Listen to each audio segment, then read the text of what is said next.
my piercing, so I'd rather not. But if it's echoey, Ooh, yeah, that's unpleasant. So would we rather shut piss up? off Aaron's ears or our own Would we rather ears? what? No, I'm saying if it starts echoing, just let me know and I'll go.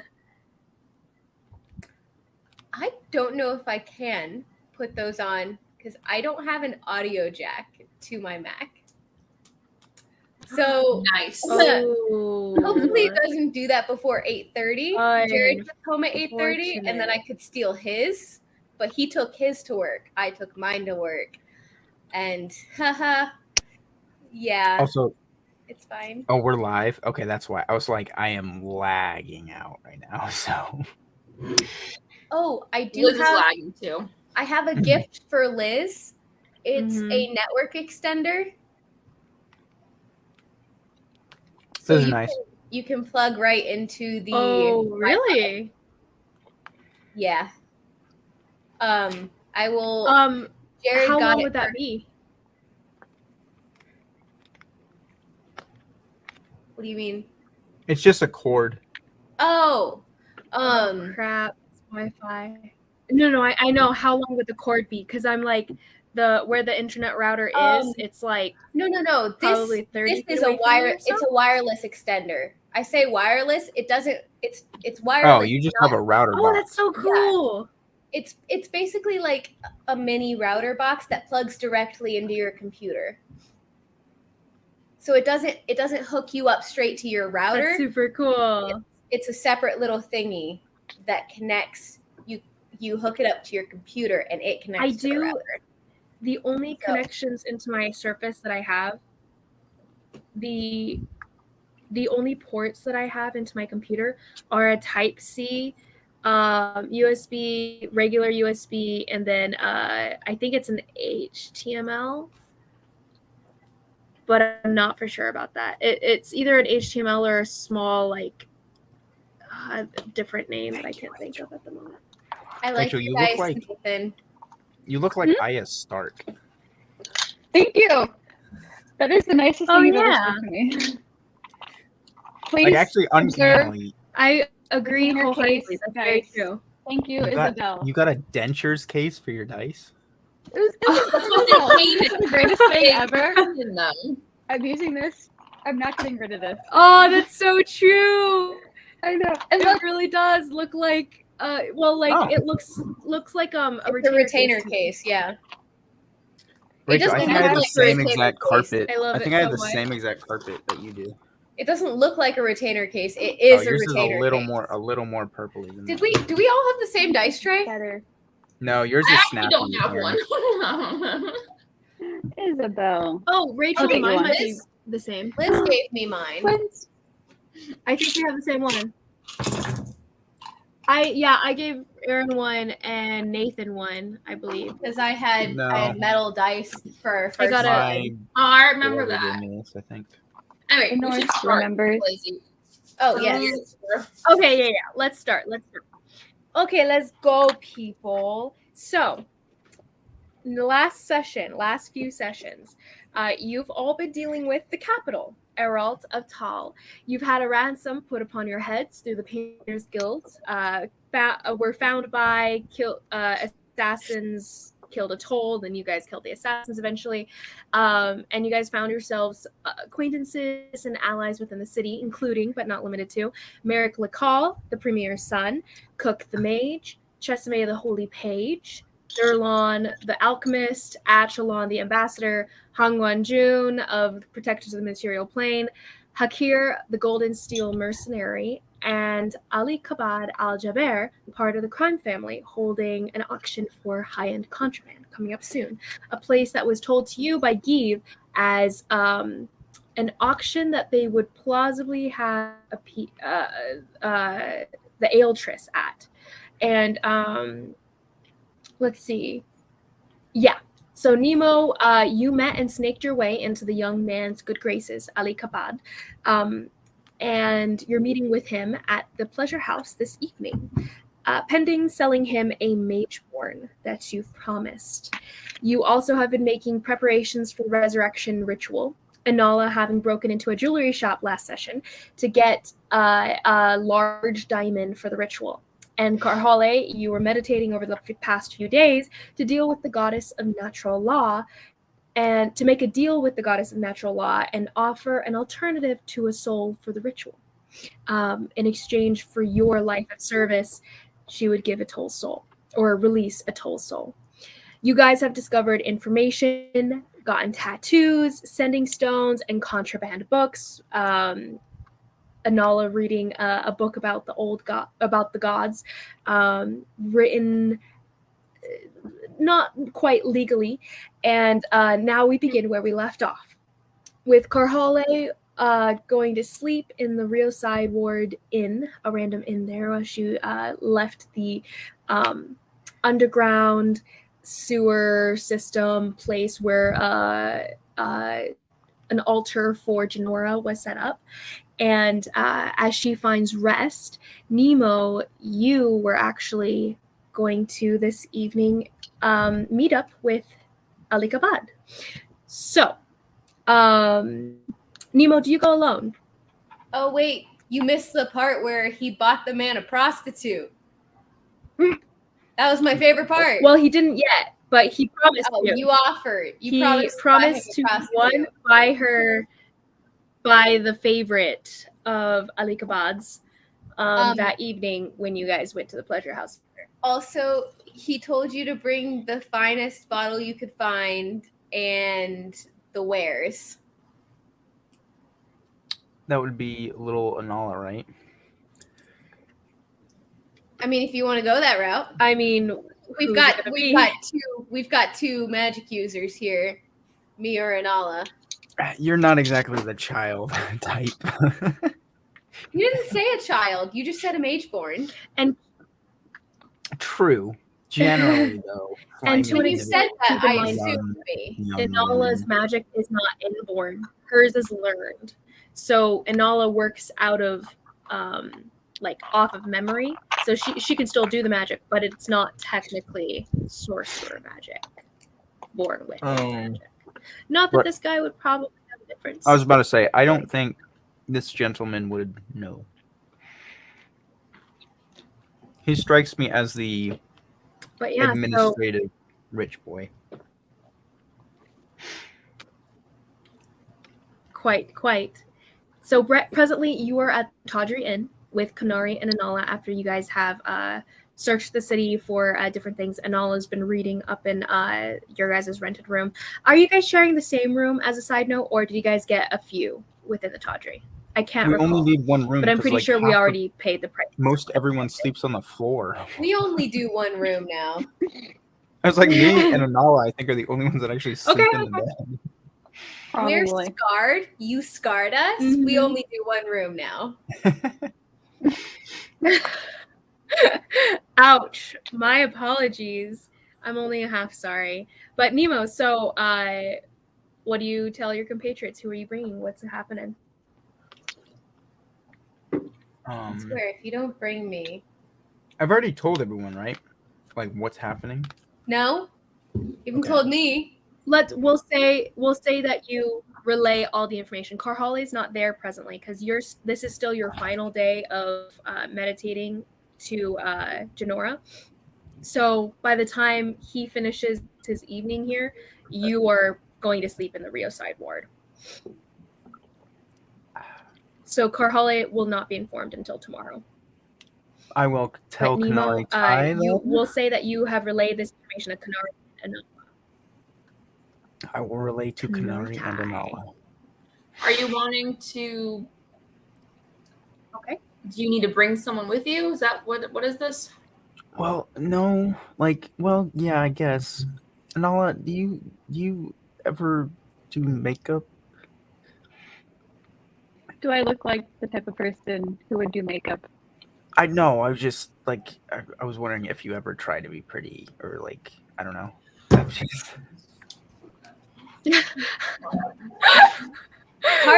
my goodness! Nino has a death wish. I don't think that sounded as good as you thought it did. No. Well, no. You're pretty now, but Thanks.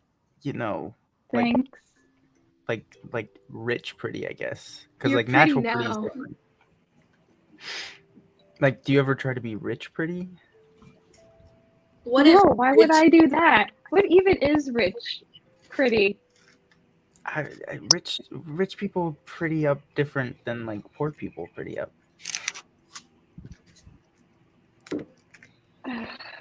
What do No, you, Alright. what do you mean? it's just the different like yeah. Anyway, I'm gonna go get you some makeup, and we'll meet back in 30 minutes. So you two are gonna run off to meet with some rich fellow, and I'm just gonna sit here on my butt. I mean, Kanari, if you are willing, you could be like, how are you in brothels? Well, I mean, if you walked into certain corridors of the monastery, you knew that certain things were going to go on there because, like, the instructors weren't around, even though everyone knew that were the places for it. And so you kind of learn to just, it's probably fine. I can't imagine it sounds much different in one place than another. So what you're saying it is you're will used sound to it and you're different. comfortable, and What? you can do this. It will sound different and smell different. Yeah, it does smell. I'm a sure lot. it will be fine. But if you don't need me, it's fine. I just don't know what. I don't know. I don't No, want. I think I have just the thing. Wait, DM, I'm so Maybe sorry. So, what is this for again? So Like, what is- basically, Mnemo has met up with the son of the Aljaver family. So the Aljaver family is the one putting on this auction. The auction is the one you guys need to go to because apparently the Aeltris is on the listing, basically to be sold. So to get there, you guys had to find someone associated with it. Mnemo and Kanari found this guy, which is the son of the family. So he's like a part of the entire thing. And Mnemo's trying to make a deal to sell a mage born to him. So that's what he's relayed to you guys. It's his plan of getting you guys into the auction. That way you guys can enter, because otherwise you can't enter without an invitation, and you guys don't really know anyone that's been invited. So to get into the auction, if he's a seller, then that's your ticket in. And tonight he's going to go meet up with Ali Kabad at a brothel to make the deal. if you go with us, I can give you 1 minute of time to get in somewhere you need to be. Do you think you can do that in a minute? What do you need me to do? What am I looking for? You can just be backup. If we give the signal, then you're like, ha ha, hiya, hiya, like you normally do. She's not looking for anything. It's a brothel. Can I not just go in there of my own free volition? Is that not how these things work? Do you have to, like... Yeah. No, if you want to. Yeah. Just make sure you're inconspicuous and not your normal, like... Oh, yes. I will be the most inconspicuous. Just listen to Ty. Whatever Ty tells you to do everything. Everything she says. I like think a terrible I'll be idea. worse in a brothel than I would, but okay. You know what? While I'm getting makeup, I'll get a wig for you I don't too. think I'm comfortable, Kanari. I don't know, Ty. We haven't talked about your exploits. Telling you what to do. I think you can definitely. Wait, what? I said, I don't know, Ty. We haven't talked about your exploits. Well, either which way, I'm not comfortable in this scenario. Then you can just check out. It's fine. And Mnemo, I don't want a wig. That seems very You know how much you're gonna stand out in the middle of that brothel? If you're Get a me bald, a wig. a 6 foot, whatever you are, woman, bald woman, just in there standing in the corner, like, women beware. Fine, get me a wig. It's fine. I will wear it, I suppose. Okay. So I'll just blend in, and you guys do what you're gonna do. Anala, what can you do for magic? Not too much. I'm not an expert, at least not yet. I hope to be. My knowledge is very limited. Show me something cool. Hey, Rachel, I rolled the die you got me for the first time, and I got a natural 20. So hopefully that's a good sign. I got a natural 20 when I first rolled yours too. Remember? Yay! Yay! Wow, this trading of goodwill and good luck. I love it. We didn't start the fire. Okay, so the plan is to enter with Mnemo and Anala, not hand in hand, but like together, and then Kanari's gonna come in separately on her own. Yeah, sounds good. Okay. Nonchalantly. Why is it that you Nathan, guys are doing you all of talking these to us? stupid things without me? You're the one who went off on your own little I didn't sign up for this. side quest. So I had to make sure sign up Toll for is this, doing that. okay? you're Come back. muted. Nathan, you're muted. I'm just Nathan, bummed are that you I can't talking? be there to watch this.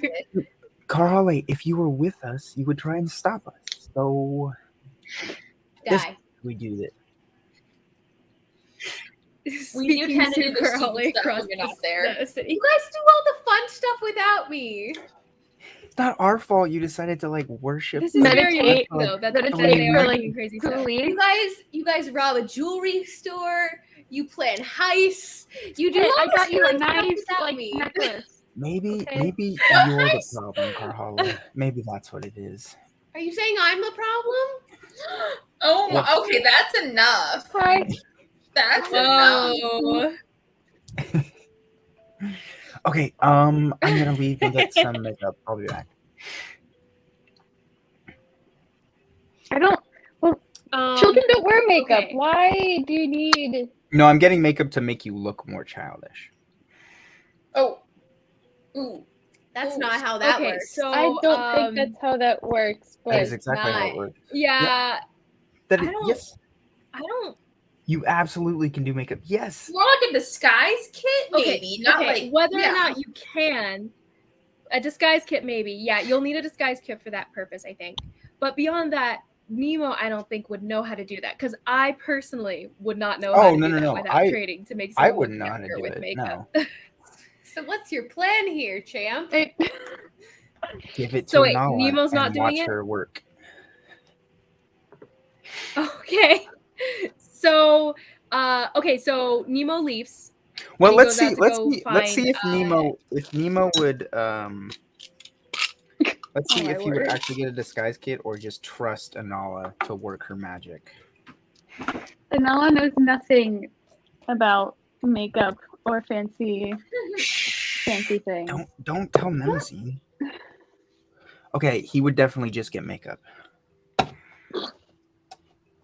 I like how you're rolling for Nemo randomly. Oh, okay, so he just randomly gets makeup, right? I'll get So I'll go ask ahead and mark off. I'll ask the vendors what they think for if I'm trying to make someone look young. Like my Okay, my so, I'm grandmother already wants young. I'm to- like 21 years old. my grandma wants to look like 100 rather than 120 on her birthday. So Uh-huh. So you go into the main market area within the Penny's Ward, and you start to look around at the different vendors and everything, and you eventually will find one for makeup. It's not too difficult to track down. And what do you ask them, like, what would be better for what? like soft or like soft makeup to make someone look Soft makeup. to make yeah, so my grandmother, she's really old and like she always wants to look like super young again, so I wanted to get a gift for her and try and make her I feel like something that's still not quite the makeup you'd need to make someone look childish, though. Like, that still wouldn't be But okay, go ahead and roll me an investigation check just to see, and we'll see what you end up getting. Rachel, your dice suck. Maybe you just have a bad rolling hand. I will say almost all the dice you've gotten, Nathan, tends to have bad rolls. Bad juju. What are you doing? So You don't have your character sheet? nope, but we'll just say it's a -1 because insight is intelligence. Oh my right? goodness! You don't have your character. Wait, how are you starting Where without is your it? character sheet? That's like the one thing you need. How do you not It's know? where it always is? right here, and I don't know where it is. It might be in my drawer. Okay, Nemo, I have your character sheet, so I'll open that up. No, I probably just put it in. Let's see.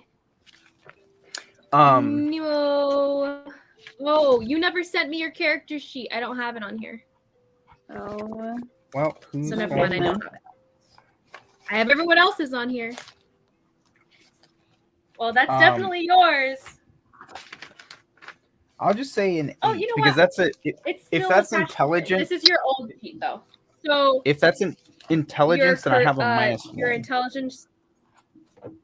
Yeah, you do have a -1. So, So it's an 8. what is that final roll? An 8.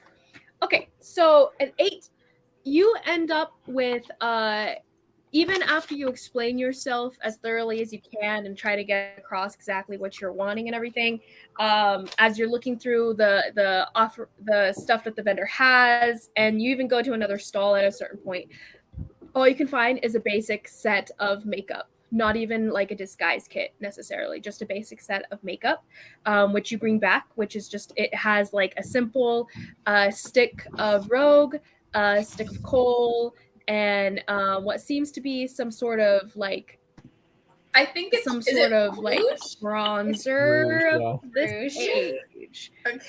Rouge, yeah, I you're didn't right, want you're to right, tell you're that I right. wasn't gonna. First you I wasn't gonna read say anything. every but- time. Never say it out loud. Like I Yeah, it's so true. Sigil. Stick of rouge, stick of coal, and some sort of bronzer, but it matches the skin tone of this country, which is like pretty dark skin tone, and Yeah, therefore okay. it would not match Anala's skin tone. Okay, that's fine.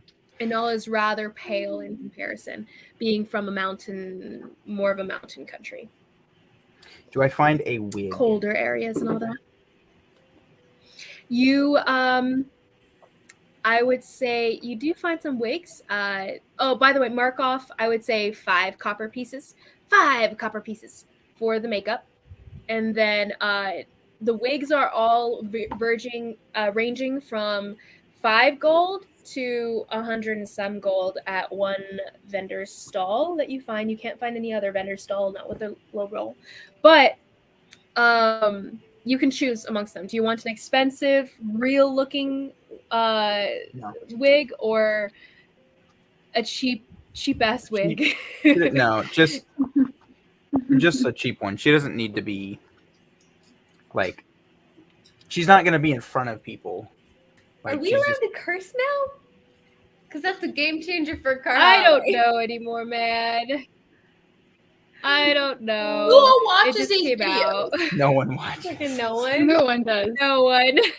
Me and Aaron. Aaron and I watch. And Liz. Yep. And me. Yes. That's about it. All right, Carl, you your now prerogative? Free will.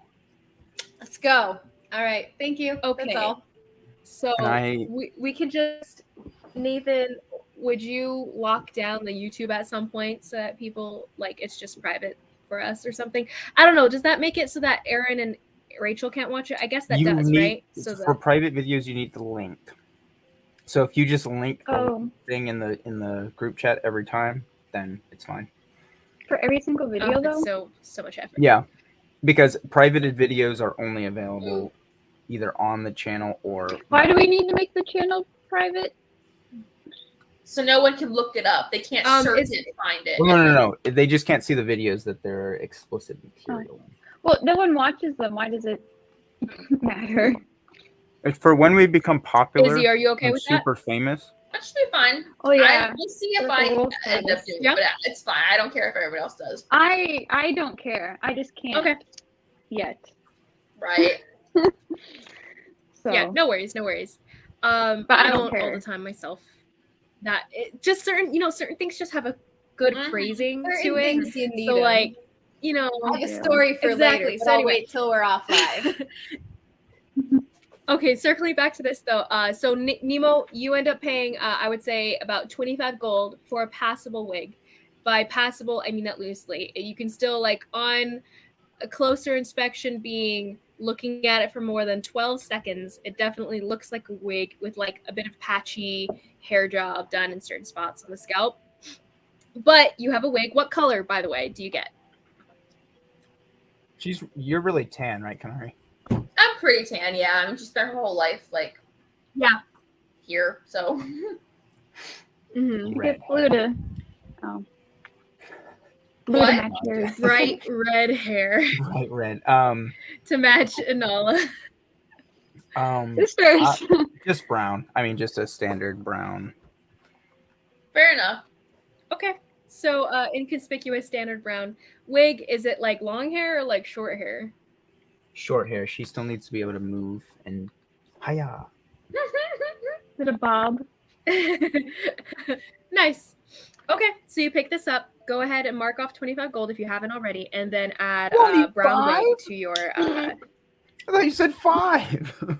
25 gold. Is it 5 No, copper? I said 10 to like 100 some. But like a $10 wig is like it's still gonna be like 25 gold. Like it's a difficult thing to do, especially this day and age. You have to like sew every single strand into the thing and everything. Anyway, Gold is expensive though, isn't wigs it? are expensive. Isn't a gold piece Gold like 10 is bucks? expensive. Yeah, isn't like Yeah. equivalent gold like $10? You're telling me this wig is $300 for the most basic one? Okay.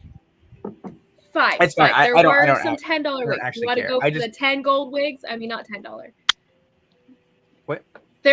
I'm just saying that this one won't cut. People will like look at her, but think it's hair if they look away again, kind of thing. The other ones just look like a cosplay wig, where you're like, that's definitely not hair. It's fine. I don't actually Like, care. It's an investment. Dollar Tree wig. She can use it in the future. Okay, so 25 gold wig, passable, not super real, but like pretty real. So you take that with you. You go back, Anala. You start getting set up. So, Anala, are you running this makeup, or is Nemo doing the makeup for you? She's not gonna let him touch her. I know where my sheets are. I'll be right back. Oh my word. I'll Oh do my the gosh. best I can, but I'm not gonna go overboard. Like, I'm supposed to look like a kid.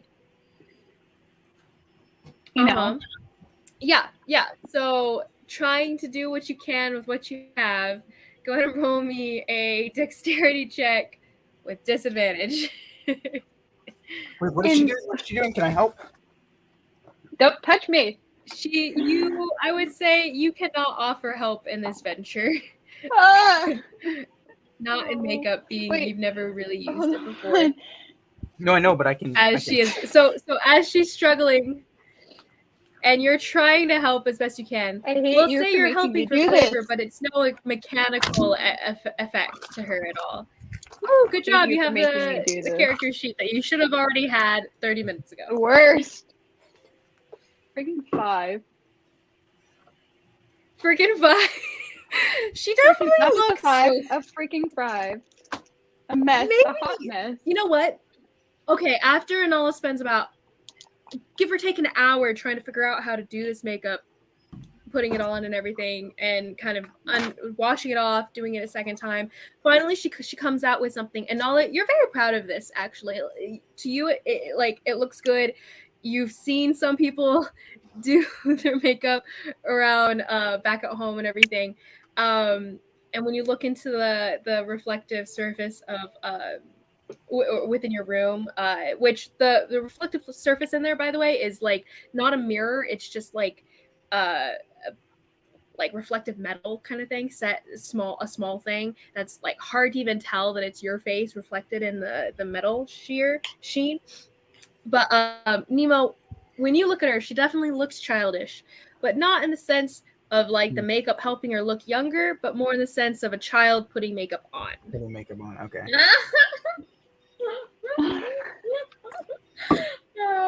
Well, maybe it'll help still. That's so bad. Here, come with me. I'm gonna. If she, no, will you go with me? What choice do I have? Okay. I'm gonna go back to the vendor I bought it from, and offer a gold piece. Offer a gold piece. So this is a few hours into the evening. This is a few hours into the evening because you've already been. Because it was the same day that he offered to meet with you. So you guys spent the afternoon searching, late afternoon you got back, you told them about what was going on. This is now verging on like 5 p.m. to 6 p.m. that you're going back to the market at this point. When are we supposed to meet him? After sundown, so evening. So you guys have about an hour left before sundown in evening to meet at the Pleasure House, which is across the ward. So it's going to take some time to get there too.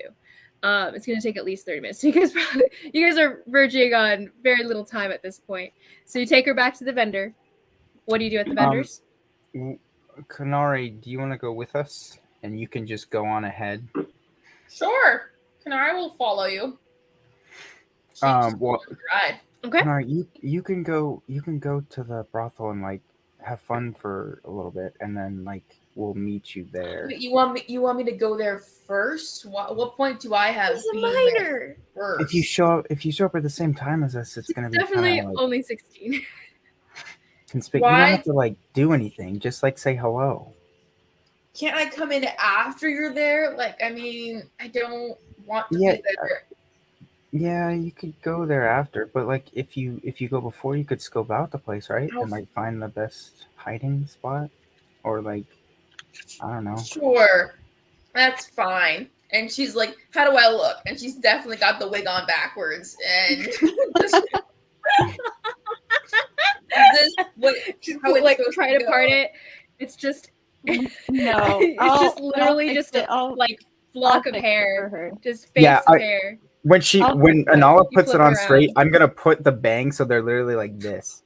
I'll be like, you don't need them anyway. So yeah, you're literally like, I don't know. What character is that where it's like curtain right below the eyes? Toph didn't really have that. No, right? Or did she? No, hers were. You saw her eyes. It's literally just straight across. Yeah. I actually really like this for Kanari. Just straight up covered eyes entirely. I feel like this isn't right, so but that's fine. She wears her righted wig. Is it itchy? It's very scratchy, by the way, Kanari. It's unpleasant. Like pain is just weakness leaving the body. It's fine.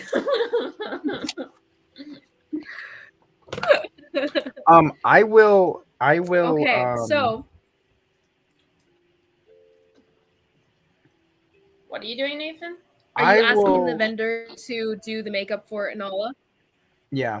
I'm going to prestidigitate and attempt to like either defrizz or like smooth out enough of the hair so that it's as like I guess comfortable as possible. Or like I don't know what they do. For Kanari? For the wig. Yeah. Oh. Yeah, that won't be able to help. The scratchy aspect is the thing that's clamping onto her head. Is the what would that be called? The netting? Yeah. Mm-hmm. Yeah. It's like very prickly and stuff. Especially straight on a bald head, it would not be pleasant. Yeah. But yeah, so he tries to do something, but you have no effect that affects your scalp at all. And he's like, "Is that better?" And you're like, "Mnemo, you feel very helpful." Okay, so Kanari, you head over to the brothel, correct? Yep. Oh, wait, you are going I would before? say you don't really know how to get there. Oof. Okay. Because you guys haven't gone there for any reason yet, right? Mnemo knows generally where it is, and Inala knows generally where it is as well. But Kanari has no reason to really know the directions there. Kanari? Do you wish to head over and like ask your way around to get there? Yep. And just ask where the brothel's at? Gonna go up and say, I'm I'm seeking some enjoyment of the more physical kind, you know. Yes. Oh yeah. You're talking about the fights over on the south side of the city, yeah? No, I've heard some people refer to it as coitus, I think. I don't know if that's you know, those uptown types with their big words, I don't get it. Sorry. But if you want, I can give you a great deal for the dojo. No, dude, I'm horny. I need to bang something out, okay? I mean, like, how more obvious do I have to be? Oh, I get it. Why didn't you say so in the first place? Here, honey, go that way. He gives you directions down the street. No need to roll.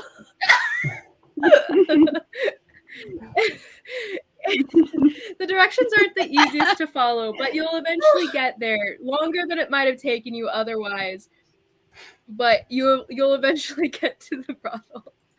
Mnemo and Inala, Mnemo, they will be willing to try to do as you ask and try to make her appear younger. But you will be charged an additional probably a gold piece for this. Yeah, that's what I said originally. I would offer a gold piece. Yeah. Okay, good. So they'll do that for you. I'm gonna roll for them, and they'll have advantage because this is their job.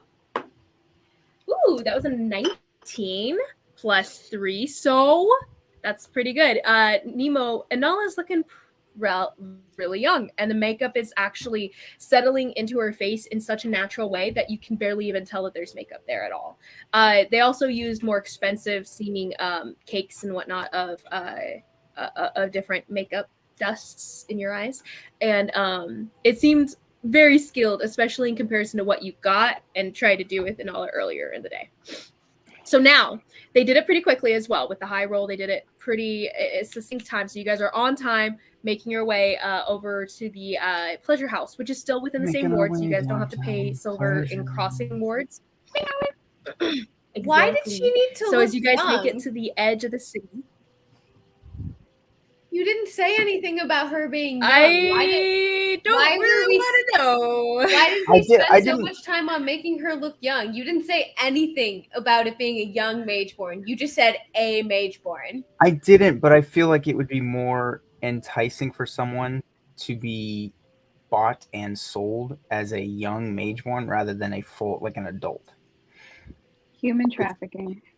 I mean, well, also, I want you to say that again. Not that young. Like, say that again, and no, she's like a psychotic. I'm pretty sure, right? 20-year-old. I'm 21. Rachel, Inala's 21. She has a full womanly body. Like, she's got curves. So like, I'm not even trying though to you make made her look younger. I'm also like, I'm almost like 6 foot. So I'm not trying to make her look like she's 12 tall. years old, but I'm not trying to make her look like she's. I'm not trying to make her look like she's an adult who has conscious thought and can be like, oh, I have magic, so I can blah blah blah. I want her to look like she can be bought and like made to do swayed whatever. And brainwashed and stuff. Yes. Okay. I want you to know, but either which way, the makeup is good. Inala probably lost about 4 years. She looks about she looks about 16 or so, give or take. As you guys making your way to the pleasure house. Kanari, you arrive there. I would say you probably arrive around the same time they do, just being, blind, following directions as well as you can through the city and everything. So as they're arriving, you're coming up to to them. You arrive just as they arrive, in essence, down 2 different streets, though 2 different side streets. You recognize their scents at a distance, and you can make your way over, or you can approach the pleasure house on your own. The building itself is made out of wood, which is contrary to what a lot of the buildings within the city are made out of. They're normally out of stone or some sort of brick. This one is definitely made out of wood and a different style than you guys normally see. Mnemo, the style of this house kind of reflects that of more of a Kellen make, with the wooden design and all that. But as you guys approach, it seems a little bit inconspicuous. It doesn't stand out so much, not super ornate like some of the brothels that you guys might see around the major cities that you guys have been to.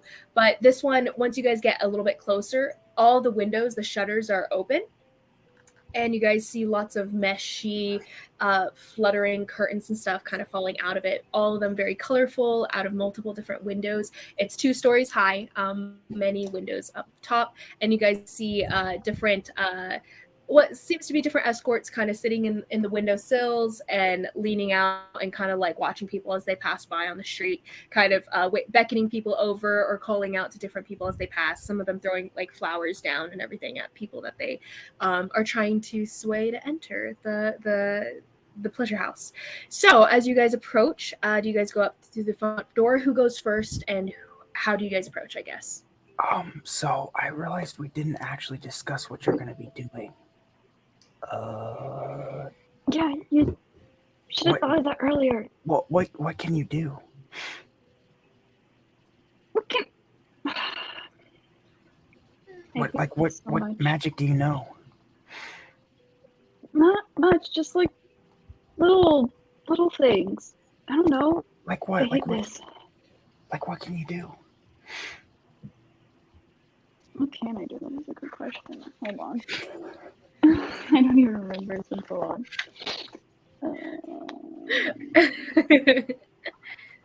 Shocking grasp. R.I.P. that yeah, dog. I can do. Oh yeah. Oh. Yeah. Oh yeah. The poor dog. That moment when Anala flashes back to the dog she murdered earlier.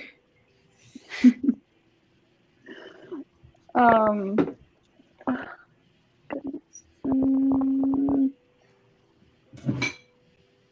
I'll just like mage hand and show him really quickly. I guess. I don't know. Do I have mage? I do have mage hand. Okay. Yeah. Okay. Yeah, you do have mage hand, and so she mage hands, lifts up a pebble off of the street, and then drops it back down again. Mnemo, you recognize it. You know the spell. You can do the spell. Okay. Okay. Yeah, we'll go with that. If all else fails, You're terrible at making plans. Just follow my lead, okay? If all else fails, fine. Just don't think too hard. That's how you do these things. You just don't think about it, and then it it comes easy to you, doesn't it? I hate this. Yeah, you have to go with the flow. Are we going in or what? Yeah, I want to get this over with. I'll take the lead, and I will drag her by her collar, and then I'm just joking. I'll go up to the. You'll drag her by the hair. No, I'm just. Don't drag her by He said I'll collar. I'll just be the lead. I'll lead him up. I'll lead her up. Okay. Okay. So you step out in front of her, walking up to the through the front archway. It's a very simple doorway, small. As you enter the first room, though, it opens up into a large outer entry room, I suppose, with multiple couches all over. There's a desk at the front, and then 2 doorways that go off into the distance into what seem to be 2 corridors as you guys kind of like look to the side, and they're open. There's like beads falling from the door, from the archway. And the man at the desk stands up. He's got like this nice little goatee going on, and more of a beard. And he's got big like caterpillar-like brows and everything that really draw the eye as he walks over to you guys. Oh, welcome. This is my fine establishment, the Pleasure House. Have you been here before? No. As as he walks forward to you, there are people in this open front room. There's multiple different couples sitting on couches within the area, as well as cushions on the floor. The whole place is pretty dark and dim. The windows are kind of blocked off by the different curtains and everything, for the most part, at least within this room. And there's this haze of like smoke or incense of some sort, a very strong sense of perfumes and herbs all throughout you can just, it's very overpowering. And he goes, oh, well, it's great to have newcomers anytime we have them. Please come in. What are you interested in? I can bring you any of the interests you might have, you or your lady. Come along. And he brings you over to the front desk, and he sits down behind it. What could I interest you in? Do I see Kanari at this point? I would say you saw her as you guys were approaching the building, but since you guys didn't describe interacting, you guys have since like seen her, looked away, and just entered on your own. So you guys haven't interacted. She's right. So I'm behind them now? Mm-hmm. Wait, so she's not in the building? She said like with a time. No, she approached at the same time you guys did to find instructions. Yeah. That it would. So, to get instructions, but mainly to like make your way there blind and all that, even following the instructions, because it's just slower going if you can't see. You have to like, yeah. Okay, what exactly did I say to the guy about like it was like his favorite or something, or like? You said you would buy him you said basically when he invited you to the Pleasure House, you offered to pay for his favorite girl or his favorite whore. And so that's what you said. And then he told you to bring the finest wine you could find, or the finest bottle you could find, as well as the wares being Enola in this case. I forgot about the wine. So you were supposed to meet up with Ali Kabad, so you could probably mention that. Yeah, I'll just mention I'll mention to the guy that I want that I'm meeting him, and then I want some wine and one of his girls. I don't know.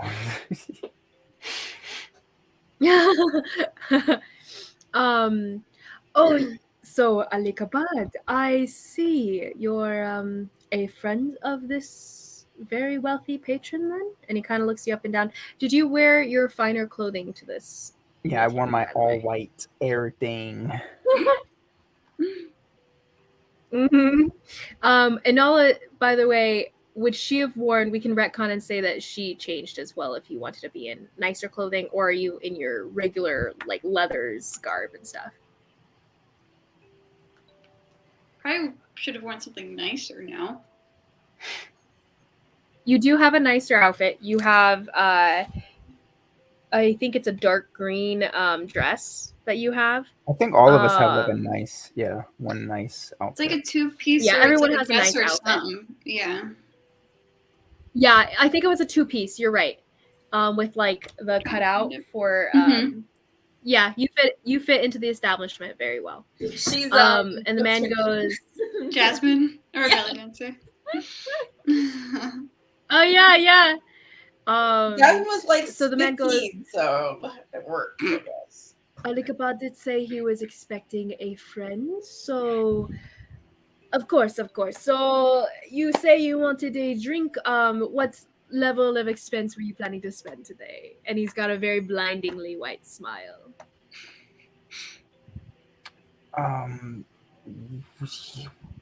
What? Base price is 50 gold a bottle, please. And what vineyard is that from? What vineyard? Oh, well, we have many choice wines from all over the country, really. But our most expensive wines definitely come from Kel, where they make mwah, the greatest grapes and bottles in all of the land. In my time of travels, I have enjoyed Kellen wine. Bring me one of those. Of course, our most expensive bottle.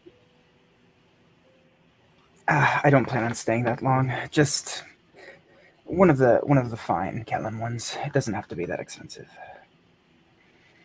Oh, of course not. Of course not. I shall bring you to my taste, I assume. Unless you have a name that you'd like to list. By all means, chef's delight. I will bring up my favorite then for you. I'm sure you will enjoy it thoroughly.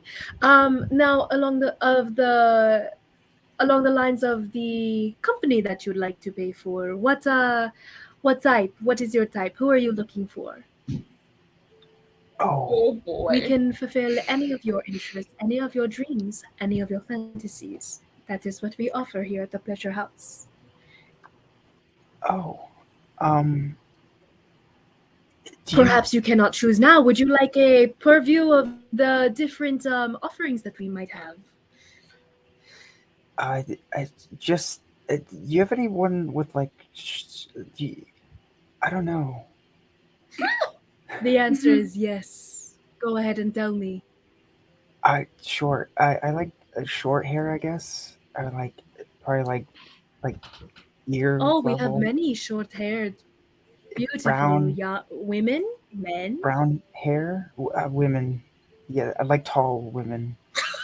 Um, You can't say that. You can't be a part of this group and say that you like tall women. You can't. I'm sorry. You can't. We need to retcon that, and you need to say something different. no, I'm trying. I'm trying to get Kanari to be his energy. Yeah. I'm trying to get Kanari to be the one that they bring, or one of the ones they bring. I don't work for them. There. But she doesn't work for them. That's not gonna. She doesn't work. Is it not like Prostitute. Yeah, I That works appreciate for the them. idea. they But don't she's a entertain guests Customer. with She's each a other? customer, not an employee. No, We're I not know, gonna but like, grab her. they're not like, hey, you guys are No. both guests. Have fun. No. They will That's have not how money. it works. Sorry, I'm too in the modern That's a mindset of like motel. clubbing, I guess. My goodness. But that's still not a modern, like, It's it's not. still not a thing in that context. It is. They That's meet. not a Yeah, thing in if any you both go sense. together Oh. and they're like, oh, No, who- they like, don't. Yeah, Not like at a brothel. Tinder. Not at a brothel. Tinder, Okay, but if you're Enola at a and you whorehouse. No, are that's getting what a I'm thinking. girl Yeah, I'm thinking together, of like at a club or something. I'm not then thinking This of like. isn't Tinder. Enola and This you would be like is a a couple prestigious already, and you guys would be buying establishment. someone to please yourself. Okay, I'm sorry. Come on. This isn't like a party place. Hey, Liz, take it as a compliment that he's Like, not this quite is a sure party how place, these but things it's work, like- okay, it's a good sign. That's good point. Good point. Positive outlook on things. Why do we know how this works, guys? But so Crime he goes, document. oh, of course, we have Literally. plenty of tall and tall brown-haired maidens. Of course. Do you have a preference of age and experience? Someone older than her. I'm pointing at Nala. I don't say anything. Of course, no problem. We'll bring you up to Alikabad. He has already put in his order for the day of his favorite young miss. And as he walks you guys up, you guys are passing through the different hallways. Each one has an archway into a new room, and those rooms are each covered by like this meshy, filmy curtain, but you can kind of see through, so you can see different people's bodies and people in different stages of coupling and whatever, all the way down the hallway. You see people like just standing about in different stages of undress and all the above. What you would expect from walking through a brothel, you see. The scents are very overpowering, very thick, cloying perfumes. None of them too cheap. It seems to be a little bit higher on the spectrum of wealth amid pleasure houses and whatnot. As you guys go up a set of stairs, you guys pass through kind of a common room where you see like a large group of different people, somewhat of an orgy in a sense. As you guys walk past that, you guys come to what seems to be a private room.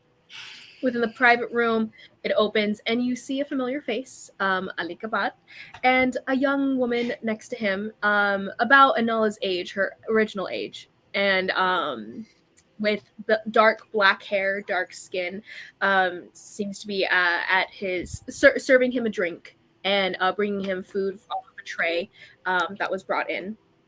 And as you step inside, he greets you with a smile. Yes, you called yourself Sin, correct? Oh, yes, my friend's, no. Yes, my friend Sin. Come in. It's been, I've been looking forward to this interaction with you. Yes, as Is have this I. the one you spoke to me about? And he comes to you. He looks to be already about halfway down in his drinks. He's a little bit not swaying on his feet, but he's a little bit looser than you remember seeing him early in the day. And so he goes, come on. I'm a little bit ahead of you in cups, so you should follow after me as quickly as you can. Oh, I don't like yes, to be I just ordered some of the finest Kellen wine that I know of. I do love Kel. Oh, yes, you were bringing a spirits are fine so... bottle for the evening. Yes. I appreciate you keeping to the deal. So, And this is Allah, by the way. The one I spoke of before. Allah, pleasure to meet you. And he comes forward, lifts your hand and kisses it. It's very unpleasant. You don't like this guy. He comes off very greasy, very weaselly. He's got this very nasally voice. Seems to think himself a lot more important than people really should think of themselves. And as he greets you, you can smell the alcohol out of his mouth, and he even smears some on your hand, and it's very gross. You kind of like inconspicuously try to wipe it off. As he backs off, he goes, I would introduce you to her, but she's not important. So come and sit down. What do you have to tell me about your wonderful Allah? Why should I be interested in buying her? I mean, she can do quite a lot. I don't know how to make this room does have a closed door. There's no. It does have what? There's no mesh curtains blocking off this room. Instead, it's an actual door. So you guys are closed off from the rest of the brothel. I'm gonna need another drink for this session.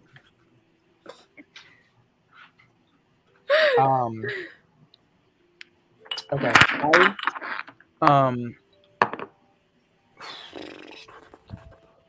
I'm stressed. She can do quite. So a lot. if you'd like, we don't have to interact entirely the conversation. If you're not comfortable doing that, we can kind of like summarize how this goes down. I can do it. Like, I can do it. Anala is stressed. I'm fine. Rachel's fine. Nala's stressed. This is like her worst. Okay. This is like the worst day of her life. if you can just like, if we can skim the niceties after like 5 minutes of like, wow, we're rich people. Okay. We talk like rich people. How's the rich people doing? They're great. I love rich people. That whole thing that like rich people do. I mean, assuming that you knew about the rich people within this city, which you don't, you have no context for like how this goes. I'm gonna talk of my experience in Kel and the travels I've had there, and I'll bounce off. Oh, so you tell him you're from Kel. I tell him I do. So you tell him you're from Kel. I tell him I do. You a lot work of in work Kel. Okay. Yeah.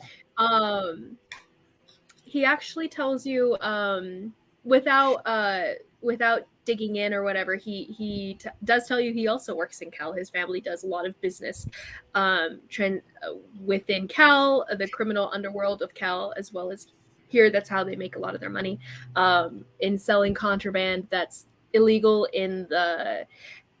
It's a whole conversation. You guys end up talking about the different things that aren't allowed in Tal, like what's it called, trade wise, like there's different stuff that's not traded between the countries or not legally traded, and he has a whole, like their whole family is built on the trade of the illegal things that are not sold within Tal's borders but are sold within Kel's. And he even works with a lot of like businesses that you know of, like regular businesses. It's like talking like Coke, like just Nike, and just like random businesses that you know of, like just regular old names and brands and whatnot within Kel that like work with his family and illegally trade different kinds of materials and foods that aren't allowed within Tal.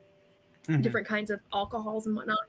But it's a whole conversation. You guys spend about an hour kind of going over pleasantries until finally he like narrows down. He's like, okay, so tell me about this girl and tell me what she can do. And he's a little bit deeper in his cups. How much have you been drinking? Because he would have been trying to pour you at least keeping your drink full, and not him pouring. It's actually the girl that he's with that you haven't gotten the name of. And every time you take a sip from your drink, it's filled once again. Yeah, I will. So at this point, right before it gets to that, I can tell it is, I'm going to go take a leak if that's possible. Or I'm going to tell him that at least. You right now. Like Nathan or Nemo? Okay, in game. No, Nemo. No. Yeah, I was very confused. So Nathan would not say, I'm going to go take a leak. I mean, I feel like you would though. When have I ever said those words? Nemo tells him he's gonna go take a leak. I don't know. It's not too crazy of a sentence. Anyway, but okay. So you're saying you cut out within an hour or whatever of drinking, or you cut out at the beginning? I'm drinking moderately, like definitely not as much as him, but I'm like enjoying it, I guess. Okay. He definitely would not like that you're not drinking. You're not keeping even with him. So if you try to hold back, that'll make he kind of like starts to get a little bit annoyed and like irritated with you. I'm still drinking. I'm not holding back, but I'm not chugging my glasses. Mm-hmm. Okay. As long as you're drinking like continuously, like, are you matching with him? Because that's what he would expect. He wants you drinking as much as he is right now, and he's not chugging, but he's like going through his drinks rather quickly throughout the hour that you guys are chatting. I will. So you said she refills basically anytime. If you want, you can try to. Yeah, you can try to inconspicuously drink less than you are. I can do that. I will put the drink to my mouth as many times as he does. But I will not consume, like I'll consume half as much as. Okay, go ahead and give me a sleight of hand check, and we'll see how well you can try to hide the fact that you're not drinking as much as he is. Whereas he is drinking a good amount. He does this pretty often. All right, Rachel. Okay. The poison. Your dice suck. Yeah, literally. You have to cleanse them. Your dice suck. Good thing I'm okay. That's an 11. 11. Okay. You start getting a little bit hazy and a little bit drifty at about the half hour mark and everything, and a little deeper. And as you're trying to like drink a little bit less, sorry, that was sleight of hand, not Constitution. Yeah, that's right? Not Constitution. Sorry, I'm thinking something else. 11, not super great in the sense that let's see. But as you are trying to like, you're just surreptitiously just trying not to drink every time he does, but like sipping here and there, maybe spilling it more often than you are, and trying to like kind of sway a bit in your seat just to kind of give it a little bit of oomph to the act. He doesn't seem to notice. He seems to be completely like he is almost fully drunk about after that hour of a chat. Mm-hmm. The girl that he's with is kind of eyeing you and kind of like she's sitting a little bit behind him and everything, and she's she's only like half dressed at this point. There's like this sash across her chest, but she's not wearing a shirt. So she's not been drinking at all? But she's just kind of like, she doesn't seem to have been drinking at all, and she's just kind of like staring you down, not glaring at you, but she's just looking at you very intensely. I'm not trying to dark eyes, like, dark. I'm not like trying she's to. A very dark, beautiful person. I'm not really trying to fake necessarily. I'm not drinking. She doesn't do anything. No, I know, but I'm just saying. Aren't you trying to like? I'm not trying to the like idea spill that my you're drink not out. drinking. I'm just drinking. I'm just not a heavy drinker. I'm not trying to match him, and I'm like. Every time, like throughout the conversation, there's a lot of like him being, "Oh, you're not drinking enough. Like, take another drink. Like, this is a party guy. Like, he wants you matching his like energy and his level of like of intake and everything. Like, there's just this like level of if you're not drinking, we're not friends kind of situation. Yeah. Okay. So you are forced to intake a good amount, like throughout this time. But you said at an hour mark, you go to the bathroom, right? Whenever I can tell it's leaning towards a lull in there and we're about to get down to business, I'm gonna leave if I can. Okay. So he kind of waves you away as you step out to go to the bathroom. So you leave Anala inside? I will leave Anala there, yeah. Okay. What do you do in the bathroom? You step out to go to the bathroom. There's a washroom down the hall. You see I'm not going to actually go to the bathroom. Doing whatever they're doing. I'm going to find Kanari if possible. What are you doing? I'm going to find Kanari. Okay, like, Kanari, what have you been doing? As they entered and they made their way into the establishment about an hour later, where would you be? A lot can happen in an hour. Oh, yeah. Kanari at first just tries to stand like still enough where he hopes that no one notices she's in there. And then if that fails, so wait, you walk into the main room? I guess, yeah. And you see and you feel all the people, the sweaty, the panting, and like the grossness and stuff. It all hits you. It's very, very strong perfume. Like everything is very overwhelming for Kanari once she steps inside. It's awful. It is absolutely the worst experience you've ever had in an establishment, in a housing establishment. You are, for all intents and purposes, half blinded by this effect. Like you'll have disadvantage, so a straight roll for any perception checks and stuff like that, because all the scent and everything, it's so bad. It's like being in like, you know, a lightning storm or whatever for your ears and everything, but for your nose. Lovely. It is awful. So do you stay within the building? Do you stay within this main room? Because you will be approached. Like as you enter through the front door, this guy does come up to you eventually. And he'll offer you the same thing. Like, what are your interests? What can we do for you? We treat any patron with perfect the perfect amount of open-mindedness, blah blah blah, and like what can we do for you? Hold on. What can we do for you? We have all the things that you could possibly wish for. What is your wish? How could we please you today? Kanari is kind of panicking at this point, and she's not quite sure what to say. She's like, how much does it cost for someone to kind of hurt me a little bit?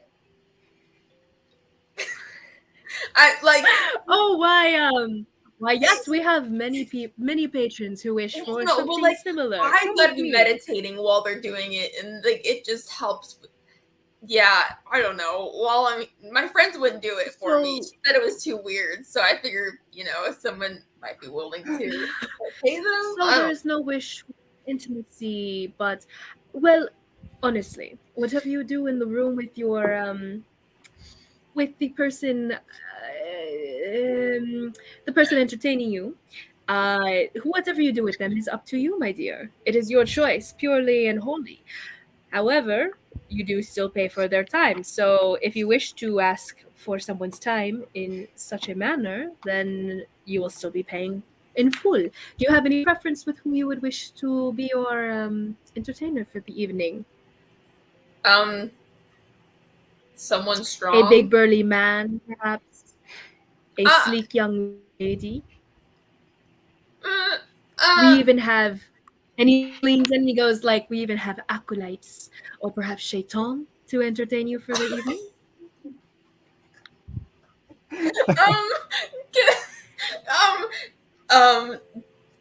We could have a holy priest read from the good book to you.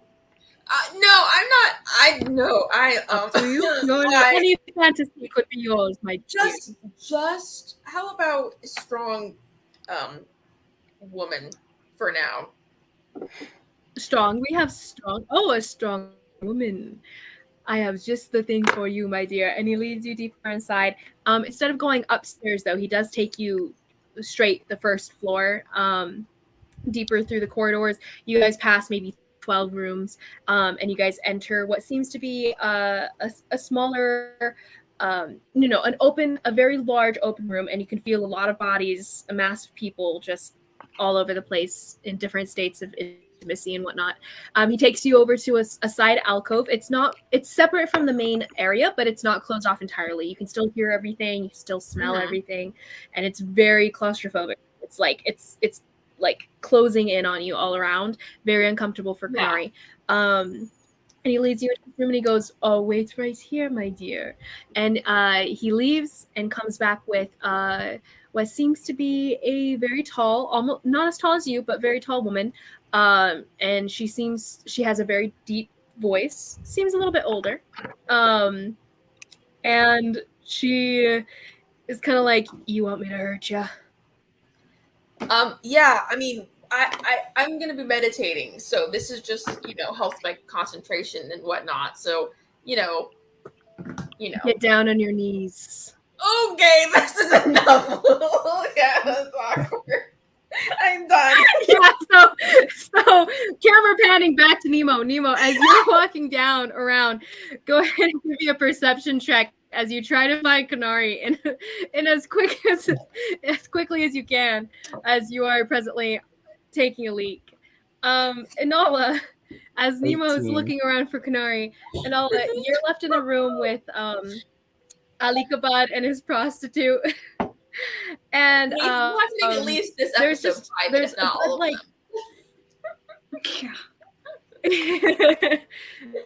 There's this moment of just awkward silence that goes on for about a minute. And at that point, Anala, he kind of gets up and starts and kind of slinks his way over to you.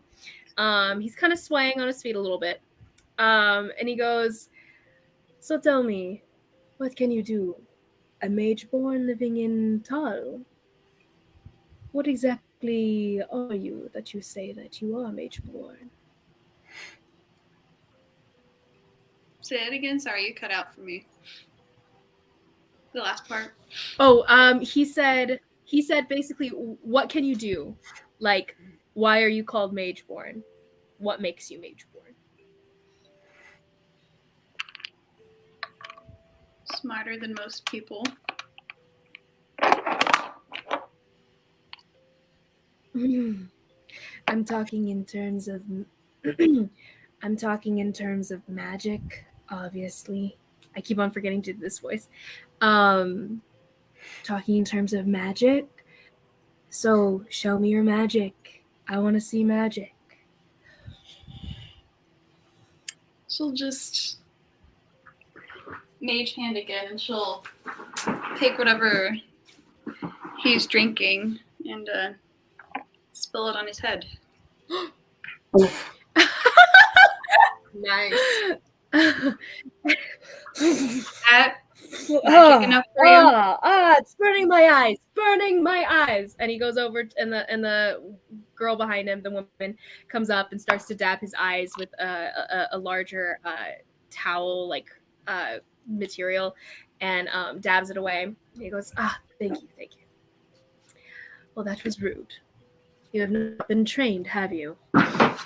And he comes back over again and goes, but you should know, or at least hopefully your master does, that these paltry tricks do not impress me. I've seen it 1,000 times. With my own house mage as well. You'll have to show me something a little bit more unique if he wants me to buy you. And he kind of just continues putting this weird, awkward pressure on you and kind of crowding you into the corner of the room. Nemo, what did you get on your perception check? looking around for Kanari. 18. 18, pretty good. Okay, so you kind of peruse the top level of the establishment really quick. You kind of like kind of a rush down, and then it occurs to you that this is probably like upper level is probably for like more expensive patrons or like more wealthy patrons and stuff. So then you go to the first level. So as you make your way through there, where all the doors aren't like, there's no like hidden rooms, closed off rooms and everything. All of them have these like mesh curtains. You eventually come to a place where you see Kanari seemingly still on the ground, meditating of a sort as you get closer, with a large, burly woman with a small, like, thick hair in a ponytail pulled back, big muscles, and doesn't seem to be like one of the regular girls within the establishment, but rather probably a servant of some sort within the establishment. Maybe the cook, something. Dress seems to like vibe with cook more so. And she's just kind of whacking Kanari over the back with a stick, I would say. It's not Kanari's staff. As a side note, they wouldn't have let you guys bring in weapons, by the way. So if you guys entered, any daggers or any staff or anything, like, wasn't allowed to be brought Even in. as a They would have had you blind guys person? stash them at the front.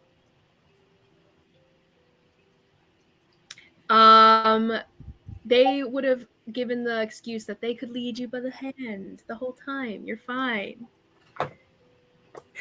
Not super disability friendly, these people.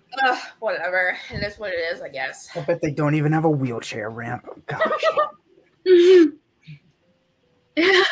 Most definitely not. So Mnemo, you find Kanari. What do you tell her?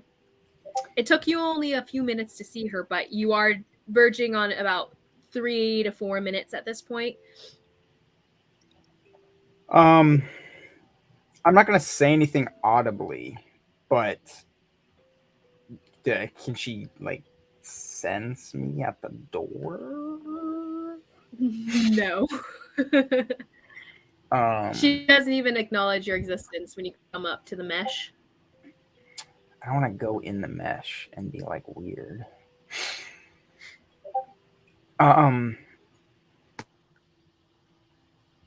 Oh yeah. Oh. Okay, I'll burst in. A bit like the mesh curtains kind of fly out. A breeze of perfumes and everything hits you in the face, Kanari. Nari, what have I said about this? Come here, Nari. I'm gonna grab your arm. Like, I wasn't doing anything. It's fine. I'm so sorry. I will have you paid at the door. I'm talking to the woman. I'll be paid for the full night. That's how it works. I don't. Yeah, just the whole whatever. Just let me know. I'm gonna take her out the mesh. Are there people woman doesn't really argue with you in the hallway? People in the hallway. Or like, yeah, there's people all over the place. There's no privacy in this establishment. But the people that are nearby, you seem to be in the middle of their own little world of sorts in different levels of intimacy. Is there any as we're walking down, is there any like mesh room that has no one in it that we can duck in real quick? As you guys are walking down, you find one. There seems to be a couple rooms that aren't being used right now, and so you guys duck into this kind of like covered alcove and everything. And you seem to be as alone as you can be on the first level of the establishment. So no one can see us. I mean, people can see you. The mesh is just mesh. It's like looking through one of those like, it's a sheet. It's sheer material. There's no walls or anything. There's no actual walls. There's basically these just big archways that take you into like separate like just alcoves. They're not rooms. They're alcoves. Okay. Okay. I'll just take her as concealed as possible. I am going to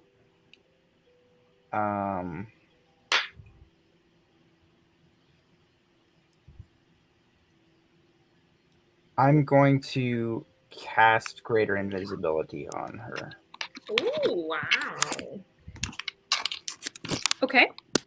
Kanari, you are now invisible, and you can attack and such while being invisible without breaking the invisibility. I think it just stays as concentration for Mnemo, right?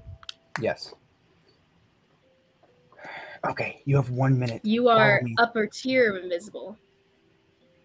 You have 1 minute. Follow Okay, me. so you guys rush back Once upstairs. more, Kanari, you don't feel any different. Okay. I'll follow him. No, you do feel a tingling of magic over your skin. What'd you say? What? Greater invisibility, I believe, is only a minute It's for only like a being minute. able to attack and stuff. Dang.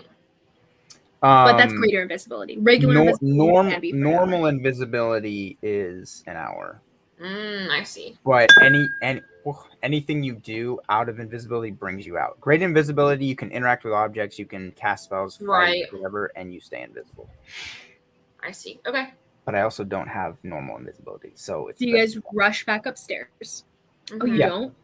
Oh, okay. So then you go through the door, kind of bursting back in, and you see Inala with Alikabad kind of leaning over her, like leering, kind of like using his height that's not that much taller than Inala in the first place. He maybe has an inch, maybe 2, but trying to make himself seem taller as he's like leaning into her space, and she's like backed up and like about to like shove him back. As you step inside, and he goes, "Oh, Sin, come in, you're back. Long bathroom Was Ala break." showing you what she can do? Ala, you're normally so shy. I'm surprised. She showed me some paltry tricks. Nothing interesting. Ala, you If can't be you shy. are expecting me to spend my money on this little girl, then no deal. Ala, you can trust him. Don't be shy, okay? He's a trustworthy guy. Don't worry about it. I'm gonna go. Nala, are you doing anything? You being so soft with your. What'd you say? Sorry. Oh, Inala, are you doing anything? No, she wants to leave. Okay, so she's just stiff there, like frozen, not really knowing what to do. But he's saying, "It seems to me you being so soft with your slaves is probably why they don't listen to you." Oh, she listens. Don't worry. I'm gonna it's like as I'm walking up to her, I'm gonna pick up her hand or like, so like I'm side whatever she's here, and I'm gonna like hold up her hand and be like, "Don't worry, Ala, you can do it." And I'm going to subtle spell cast summon undead, I guess. Okay, so summon undead. Is there any price for that? Oh, never mind. Yeah, there is. Which I do have, but like I don't think I would have those with me. What would you need? We can say that you've picked up the materials for your spell. Without no, I've already picked them up. I have enough, but subtle spell lets me do it without somatic components. So does that you mean still have to use material components? So you would still be expending the gemstone that like whatever you need for it, it would like poof out of your stuff. So you wouldn't have to. I would say you don't have to grab for it, but it still poofs out of existence because you're mentally focusing on what you have. That's in exchange for that spell. Yeah. Okay. I don't have flash. But it means that you don't have to move your hands and stuff. It just happens, and you don't whisper it or anything. Yeah, it doesn't. It's not visible. Okay. Let me do. Can I tell from like my magic that's been cast on Kanari? Can I tell if Kanari is like hidden? She would have you brought her with you, right? You held. I held invisibility. Okay, so we'll say that Kanari's mind connected to you.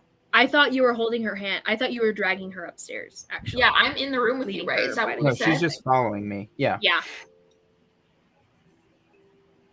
Okay, so she's outside of the room or inside the room with you? That's up to Kanari. I'm not dragging her by the hand. If they're when the Nemo opened the door to like go inside, did she see anywhere that she could? That's a stupid question. Did you sense anywhere that she could possibly try to hide, or was it like a pretty barren, empty room where there's nowhere for her to really? It's actually a pretty full room. There's this canopy bed. Farther into the room, there's this big fireplace that's not being used, and probably it seems more for like effect and design than anything else. Because the design, by the way, Nemo, is set up more like a Kellen brothel. It's got these Kellen designs to it. But Kanari, there's multiple places. Like the room's pretty big. It's for a more wealthy patron and everything. There's a lot of little spots that you can like kind of stand in that probably wouldn't be walked into and stuff. So if you stand next to like the water pitcher and nightstand and everything. I mean, for when my deeper into the farther corner of the room goes away, like when her visibility fades, like if she's crawled into the bed at that point, can she? I would say it's hard to tell for Kanari about like where would be a non-visible spot. She'll just but stand outside the door. There's curtains in the room that you feel as you kind of walk around. Okay, so you're standing outside the door. So Nemo, you have no idea where she is. If you weren't holding her hand, she's gone. You are mind linked to her. You can talk to her, but yeah, I'll ask if you're clear, basically. Yeah, I'm just gonna stand outside, and if you need something, just shout. Oh, okay. In your head. I probably could have just brought you up then instead of like the whole invisible. Did you want me to go inside? It's too late now. The door's already closed. You can open it to get some air. It is closed. Yeah. True. You didn't tell me you wanted. There's no window go in this inside. room. No, I know. Yeah, you didn't say anything. I shall drop invisibility. Okay, Kanari, you are now visible. Not that it changes anything for you, really. I will, as I am. Yeah. Okay. So then, continuing on, as I'm, like, hand on the shoulder of Anala, like, don't worry, it's whatever. I will. Oh my gosh. I will. Yeah, I'll just cast Greater Invisibility subtly again on Anala. Okay, so basically what happens? So you're like, Anala, don't be shy. It's so totally chill, and you're like, and you kind of like push her forward a little bit on the shoulder, like encouraging, and then she poofs out of existence. Yep. And as soon as it happens, okay, like, oh. Anala, you can't see yourself anymore, and Alikabad is like, oh, that's interesting. But still, paltry tricks. I've seen it before. But I suppose it's more interesting than nothing. What else? What else can she do? Anala, can you hear me? Or Ala? Blow my cover.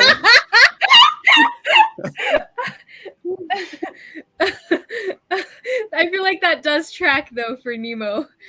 Nala.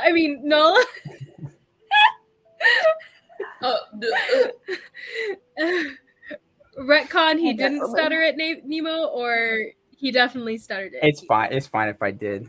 It's in character. It definitely tracks. And he goes, Anala then. Anala, do you say anything? Mm-mm. There is no response. I'll like, you wanna do something?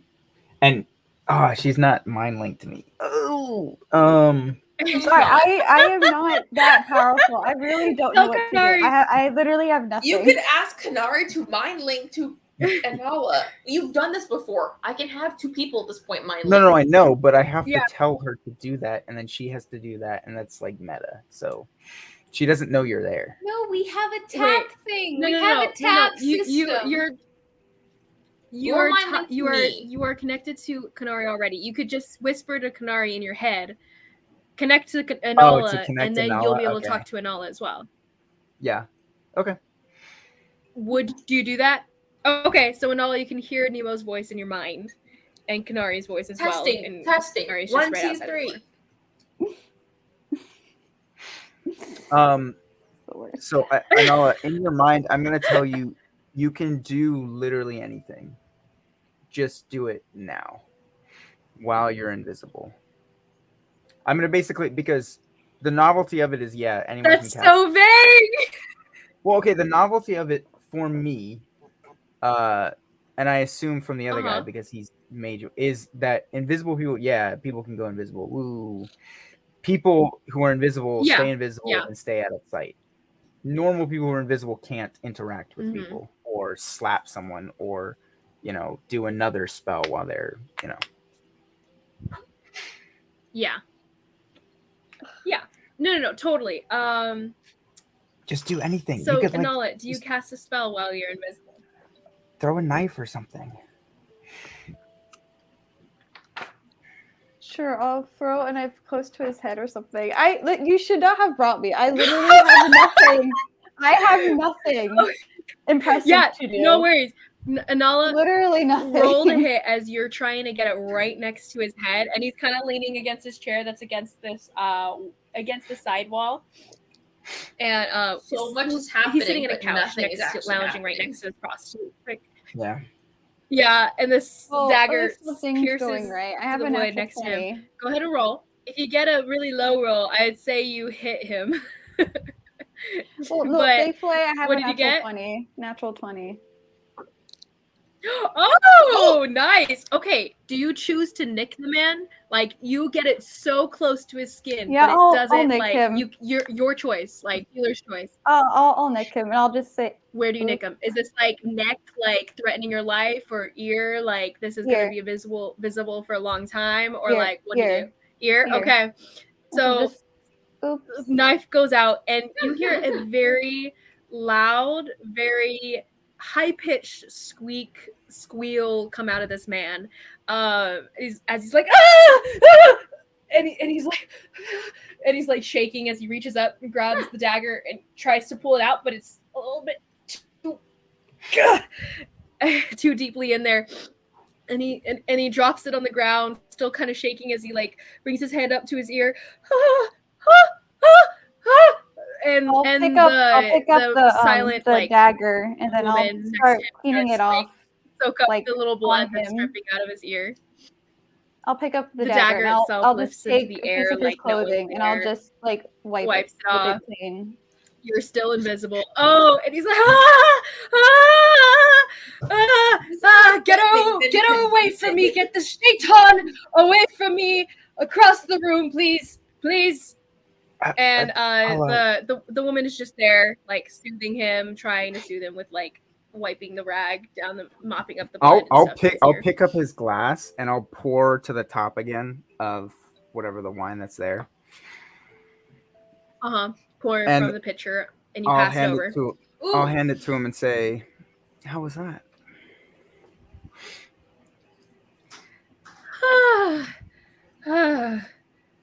I do not appreciate this level of aggressive showmanship.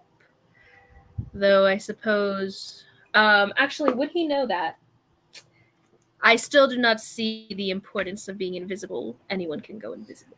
And he seems to be too dull to know the niche aspect of magic being that she shouldn't be able to attack and stay invisible. He's not very smart. Kanari is listening to this, she's right outside the door. Hearing that this is not going well, she's going to say, Mnemo, I'll be right back, Mnemo. She's going to unlink from Mnemo, and she's going to link to the guy. And before she does, she tells Anala, go ahead and say something in his head, and then links to the guy. So now Anala can talk to Mr. Fancy Pants. Oh, okay. I can talk to him? To think that this is any more special than anyone else. What do you say? You got to impress him in some way. It's like, Impressed and yet? injuring the son of an There's elder more bear. to come. Oh! Oh, yep. I guess Kanari's gonna do it because What was that? What was that? Oh, The shaitan. are you in my head now? Did you hear that? And he says So this you to you, better be Nemo. good. Hear what, sir? Oh, Kanari, that's you? That's you saying I this? guess so. And Nala's not saying anything, so Kanari's like, well, it's gonna be me. I don't know what to say. What is this this? is Why this are the was literally voices in my head? What are you worst doing? idea Where is ever. she? I'll, But okay, I'll- okay. Everyone give me a performance check. The three of you, Kanari, Anala, Nemo, as you guys are all This was trying to The worst encourage idea. You want to this know the spells I fear have? and Listen, can appreciation of the power for Anala. Can You I know take what the spells I performance have? for Anala because she's invisible and I'm technically doing everything? Like I'm doing, like she threw that. That was, Sure. but I am doing the. So Yeah. could Anala give me Mhm. advantage then for Nemo, go ahead and roll once with advantage for Okay. Kanari, from Kanari, but yes. You want to know Oh, what from With spells I her have? mind connecting to him, that's very freaky, and he doesn't. I would say he's not even smart enough to really tell the difference between the sounds of their voices in his head. Mhm. I have sleep, color spray, and comprehend languages. Color spray's Color good. spray's good. Color spray's good. I'm gonna spray him with blue spray. Like that's not impressive. I don't have anything. You not, Impressive. are you dull? Do you not understand what you could do with this? I got a 23 for my I got a performance. 16, so not too bad for Kanari. Ooh, okay. So then after trying to like he kind of still freaking out and like turning on like different parts of the empty room to himself, trying to locate where Nala is, but he can't tell. Whereas he turns to every spot but where she's not, basically, and turns back to you and he goes, okay. Admittedly, more powerful than I expected, especially being so I'm gonna go timid forward at first. But and put my hand on his chest and like lean in close to him. Be like, if you're so freaked out and you're a friend, imagine if you're a foe. Or I don't know. And as soon as I say that line, I'm gonna there's definitely fear. I'm gonna take Anala out of invisibility when I say that. Anala, please don't be cowering. Okay. I'm not. She comes out of invisibility. Anala, where would you be standing if you are revealed? You still have the knife in your hand too, so She's like just flipping it casually, like I guess right up in his space or something, like right there. Sure. I hate this the whole session. This is the worst. Nala, own it. So she Own appears this and he's like, thing. ah! And he's definitely afraid. And he goes, what guarantee can I have that she would actually obey anyone that bought her? Obviously, she seems like a wild shaitan, uncontrolled by anyone. I'm already you. close. She I'm didn't already do anything. so really close to him, so She I'm gonna felt go like next to his ear and I'm gonna whisper in his ear. It's always when you're soft to them, they answer the best then. Like you said. And I'll pull away. Okay. Great. Thank you, all. That performance I was suppose wonderful. having a mage to my own beck and call would be useful. I do need a guarantee for her usefulness, so you'll have to stay on hand for the period of time, for a period of time as after she's bought, so that you can ensure that the transition happens smoothly, that she's obeying, blah blah blah. And he starts to give this whole list of like requirements and whatnot for him putting her into this auction for whoever buys her and whatnot. All of this coming to a conclusion where he pulls out papers, a contract, and sets it in front of you. Absolutely. I do have one caveat, and I'll start signing the first, whatever, as I'm just skimming whatever. Okay. I do have my own, stupid little ritual thing I like to do, but it sets the mood for all the others. I do have a ritual I'd like you to come to, if you would be so inclined. You could see even more of the power she's able to do. No, thank you. I'm not interested. Well, then I guess I can't sign the rest, and I'll put the pen down. What do you need him to do?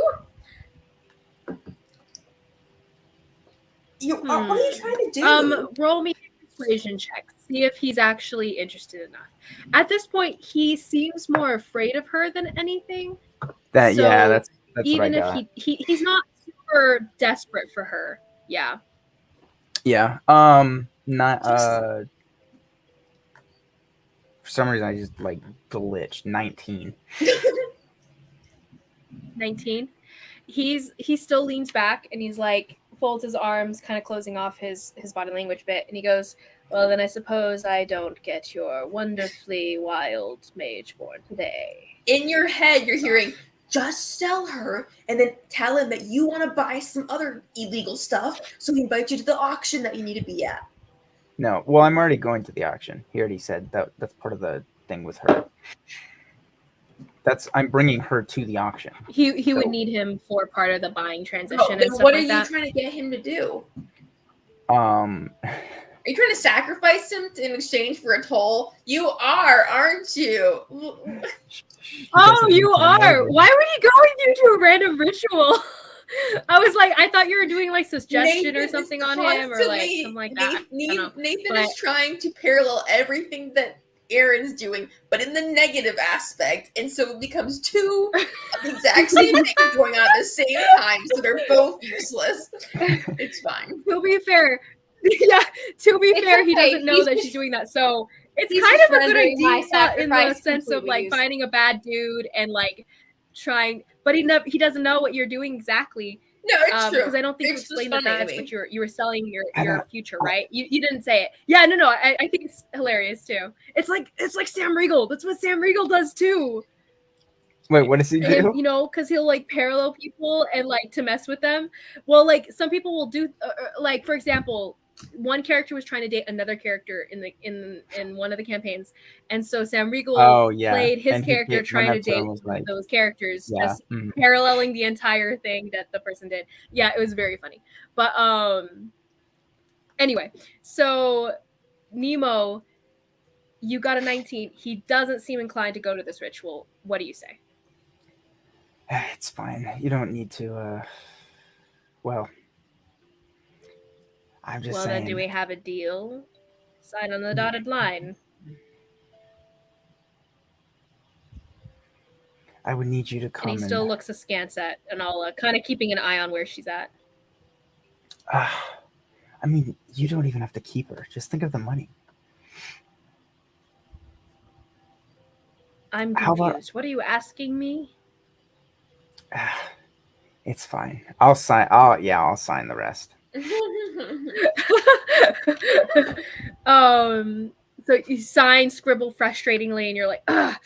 And he goes, "Thank you for your business." And he pulls out another piece of paper, passes you what looks to be a small invitation, and he goes, "Hand this to the front at the front gate." And he gives you the same date, the same details for the event that you already basically knew. He also gives you a specific time to show up, and he goes, "The guards will let you in as long as you have that." And, well, yes, the transaction will be complete.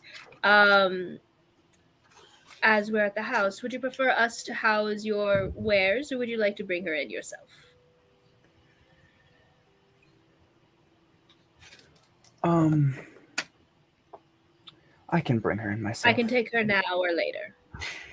I can bring her in myself. Up to you. Ensure that she doesn't cause any issues with autonomy for the auction itself. My father would not be pleased. And he's harder to please than I am. Hard to believe, I know. You are quite so with that, yeah. And he goes, "And thank you again for the room and the drinks. I'm sure the establishment thanks you for its patronage.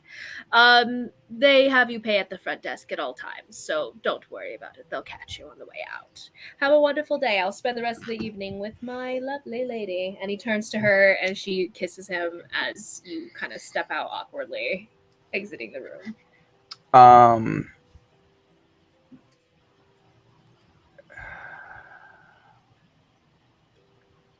As I'm walking towards, is there like a steward? Oh, Canari's outside the door, so I guess. Is there a steward You or step something? out, see Canary. Someone of significance. Make a perception check. Okay. Significance? Okay, so you don't want like a servant, you want someone who's like keeping track of what's going on around. Someone who I can buy one of the manager in a sense. Yeah, a manager. Okay, so as you're looking around, you have to go downstairs, but you see the same man who led you in, the man who was running the establishment, seemingly. And you walk up to him, and he goes, "Oh, hello! That was a short period of time. Did you enjoy your time? Were you pleased?" Yes, very pleased. Actually, I did pay for the woman up there. Oh, yes, wonderful. Come to the front. We can settle your bill. Oh, yes. Oh, Yes? once before. I did pay for the woman up in the room, though. Could you have her sent to me, please? The woman up in which room? The My... one that you shared with Ali Akabat? Yes. Oh, send for her. She seems to be still in the process. If Ali Akabat has not exited the room, she seems busy at the moment. It is not our custom to interrupt our patrons as they are finding their pleasure. Yes. But I could call her down perhaps in the morning. Was there a message that you wanted to be delivered to her? Anything you share with her can be shared with me. I am the father of all these wonderful young girls. Oh, no. Yes. She's mine. I paid for her. I'd like her.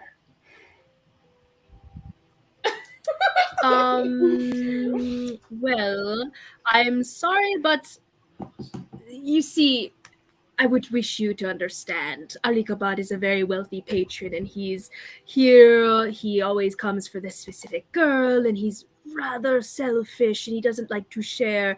And he told me that you were paying for his time with her this evening, so as far as I understood, he was spending his time with her, not you. So I don't want to cause any trouble. If you'd like to go speak with her, you may, but the payment to be levied is coming from you as told from him, and any trouble between the two of you should be dealt between the two of you and not through me. I'm sorry.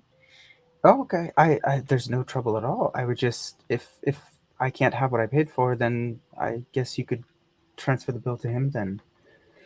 The only point I came here was for my woman and for my wine. Roll a persuasion check. Or intimidation. Either intimidation or persuasion.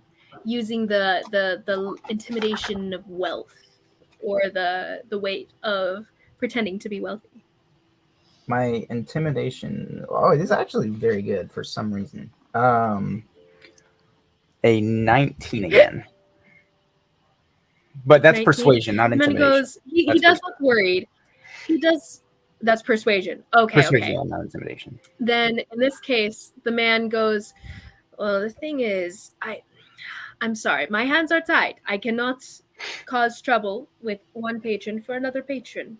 I can bring you a new girl, or I can bring you a girl just as good, or perhaps one more beautiful, one younger. How about that? I can do anything for you. I just cannot take his goods for the night, so to speak. And he looks very tight, pulled between two people, tugged both ends, and he doesn't know what to do. Well, I mean, if that is your policy, then by all means, that means that he should probably take care of it then. Well, and he looks so he's so at the end, at his rope's end, that he's like, perhaps wait just come with me. I will bring you to my manager. You can take it up with her. And he takes you and he starts to puts a hand behind your back and starts to lead you deeper down into the establishment. Do you follow? Sure. I don't know where I'm going with this, but sure.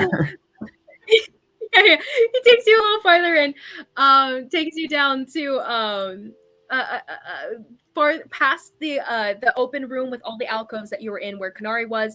Takes you a little bit past that and to another set of a long corridor of rooms. These rooms seem to be more like offices than anything else.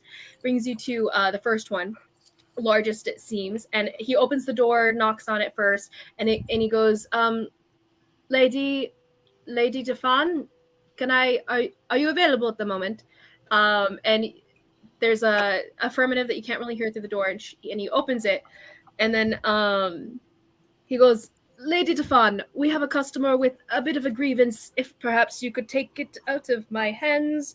And he explains really quickly what went down, and then he steps away, brushes his hands of the whole thing, and steps out. And the door is kind of left a little bit open behind him, and then he closes it shut as you're kind of left inside. Anala, by the way, was left out in the regular area. And Anala, as he stepped away, you're kind of like, worst day ever. Oh, would you have gone with her? That's fine. No, because then her and Kanari can leave, I guess. If Anala and Kanari are out in the main area, just kind of standing there as people are just copulating on the floor. I'm thinking Nathan is forgetting about Lady Defan, the it's head totally of the Painters Guild. I don't think Mnemo would remember. I don't think Mnemo would remember anyway. I don't think he would recall.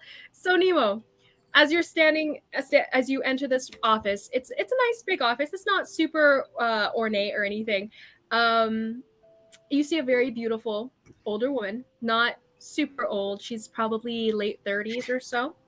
Still very beautiful, still like this exotic, bright, dark skin, gleaming dark skin, with these dark eyes that are almost beady, but still beautiful in their own way. Very large black curls that, very large ringlets that frame her face like a lion's mane. And she's sitting down, leaning back in what seems to be like a reclining chair behind a desk as she seems to be working on papers. And she looks up, Oh, yes, and what would be this grievance that I have heard about? What can I do for you? It was a miscommunication. I don't know exactly a what happened. Miscommunication about who would pay for the evening between you and, he said, Ali Kabat, Al-Javer family. Not with who will pay, but like it's just the woman. They would not send the woman to me who I paid for, and it was just. As far as what he had explained, the woman was bought for the two of you. You spent perhaps an hour or more with her within the same room. So whether or not you did not partake in the woman's graces, I do not think that means that you do not pay, for you stayed in the same room. How can we say that you didn't actually appreciate her entertainment for the evening? You shared the room, so you share the price. Can we leave it at that? That's fine. I need to get going. I think, is there any way that you could just... Of course. I do not wish to keep you. I believe your sum, from what he told me, comes to 130 gold, including the drinks that you had spent today. 130. So you can settle your bill with me. That's completely fine. Yeah. You think? I think we could maybe settle it down, right, and limit it down to maybe 20 gold. I'll cast suggestion on her if. Okay, you cast suggestion. As you move to cast suggestion, someone casts counterspell.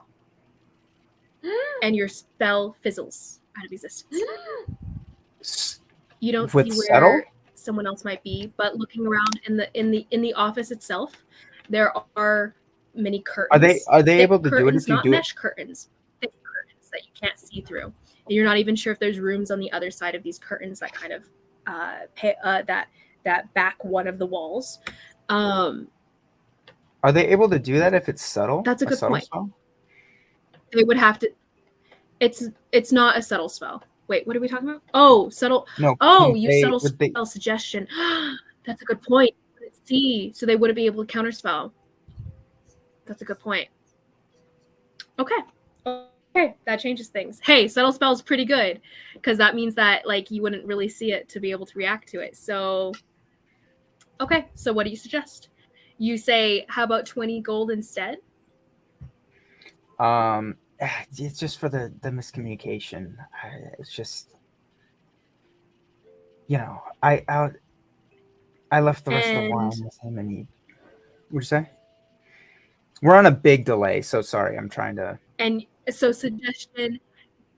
Oh yeah, you're fine. My Wi-Fi is freaking out. But so you suggest 20 gold, and you're saying this slew of words, and she seems to like slowly, kind of confusedly nod along, and she goes, "Yes, that seems reasonable. Yes, I suppose suggest It's a wisdom force, save. For that. Read me the suggestion spell really quick. It's a wisdom save. Oh, I forgot. Thank you. Yeah. Okay. She does not pass. Okay. You don't need the spell save? Yeah. So she starts to nod along. The spell save DC. Oh no, she got a natural lower than 10. So okay. So on a failed save, it pursues the course. On a failed save, it pursues the course of action you described to the best of its ability. The suggested blah blah blah. Yeah. Basically, they follow whatever suggestion to the best of their ability. Mm-hmm. Okay. So yeah. So she goes, "Yes, I suppose that seems reasonable. Then please, 20 gold on the table, and we shall see your bill paid in full."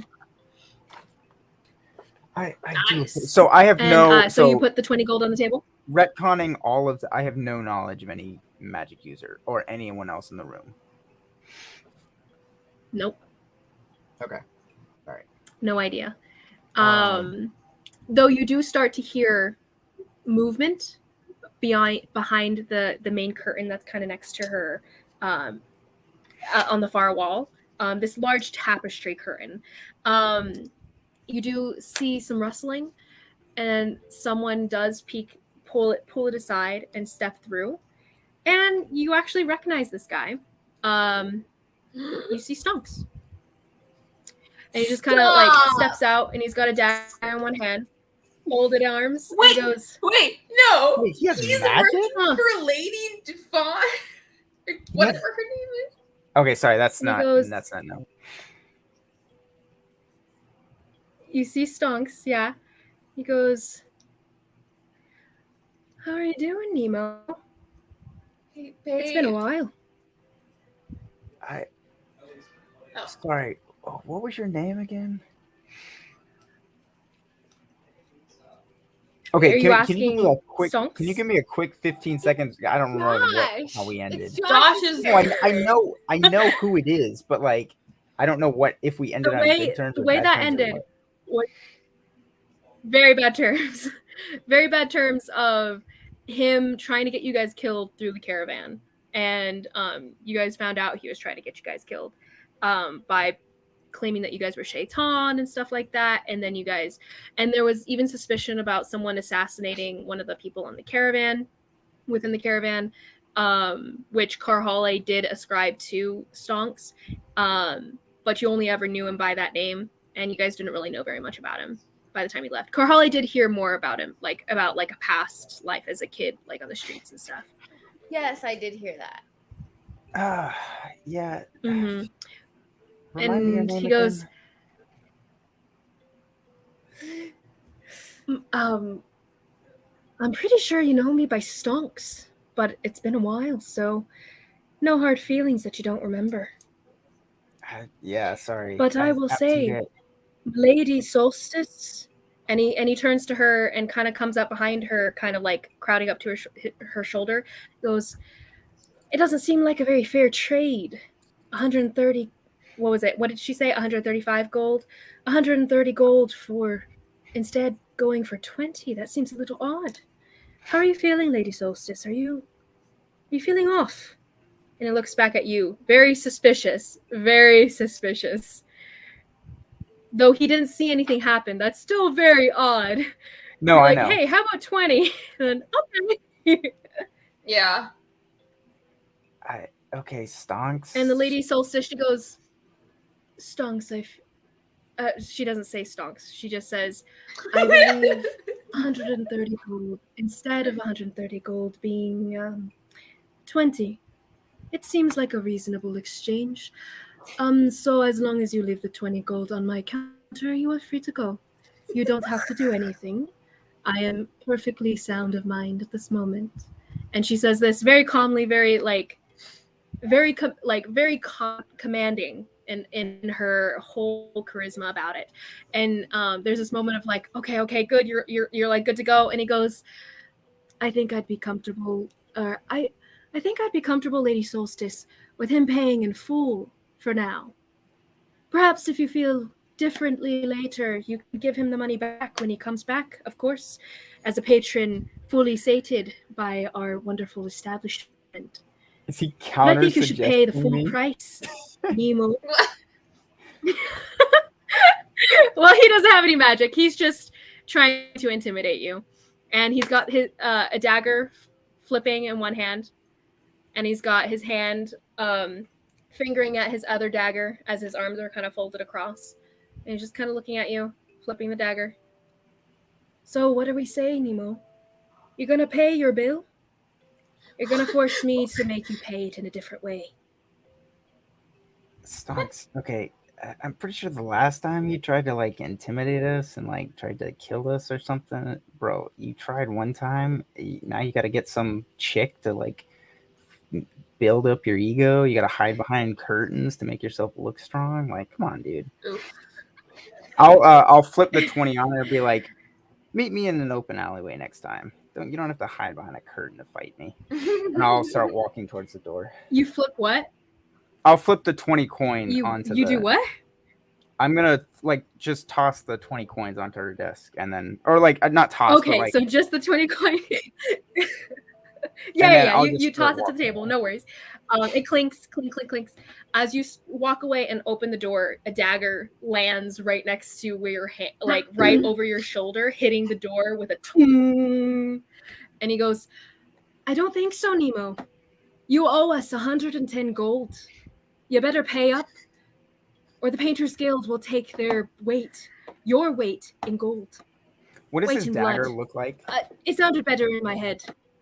His dagger, it's very beautiful. It's very ornate. There's this blood red jewel within the pommel of the dagger, and it's got this beautiful curve to it. Seems very well balanced. You're not much of a dagger person yourself, so it's hard to say if it's like really good or not necessarily, but it looks very expensive. Personally made. The Painters Guild? Why? With this knife, it does look like you do a lot more painting than fighting, doesn't it? I'm gonna open the door and just. Okay, roll initiative. Oh boy. Oh, that's so great. This is so great, guys. Guys, this is. Hold on, let me pull up Why some does it have to rogue stats here. I'm gonna. Am I still in mind link range with Kanari? No, no, you're not. Probably not. Oh wait, actually, it's pretty long, huh? It is. Wait, how long is it? It's a 80 big building, feet. but it's not that big.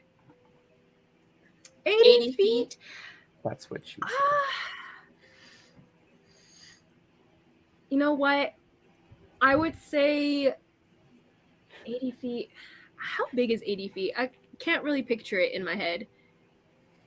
80 feet's it's not that much, right? It's not. It's not that long. It's like probably two or three rooms, depending on how big the rooms are. Yeah, not that long. Okay, yeah. So he's farther away at this point, as he's gone past the main alcove rooms and like the main big room. So here we go. Oh gosh. Okay. So what did you get on your initiative, sir? A 1 + 1 is 2. Okay. This is a little painful. It's fine. As Lady Solstice or Lady Defon is raising her hand and saying, "Calm down, Echo." As she's saying that, and you open the door to try to step away to leave, you feel right. So as your hand is kind of like latched on the side of the door, opening it out, you feel a dagger pierce your hand and stab into the wood itself. It's pretty deep, like not deep enough that you're grappled necessarily. You can pull your hand off with a little bit of pain, but dagger stabs itself into your hand. That's actually it goes for your hand, but does this hit specifically? 14 to hit. Yeah, everything hits me. Okay. There's not a single attack that'll ever not hit me. So then we have that's gonna be 9 points of piercing damage. And since he moved first in the action, since he moved first, he actually would have gotten advantage on that. Hold on, let me look up the assassin really quick. I should have had this. I didn't actually expect this to happen. Assassin. None of us did. I just wanted to get some gold. I know, and you almost did. Yeah. Just trying to save the gold. Yeah, you would have. But it is the Painters Guild. This is a guild of assassins, and Echo works with them. He's her right hand man, apparently. Oh gosh. Okay, so if you move at the beginning. Okay. Yeah, okay. So there's no sneak attack on this, but you do take an additional 2 points of psychic damage from the knife itself. And then you see the knife disappear and back to his hand. Wait, so how much damage do I take? You take 11 points of damage. 2 of those are psychic. Okay. And then he's going to actually roll me a Constitution saving throw really quick. He does have this as in relation to. Oh my goodness, 1. Plus 6, 7. 1. Okay. Then you also take.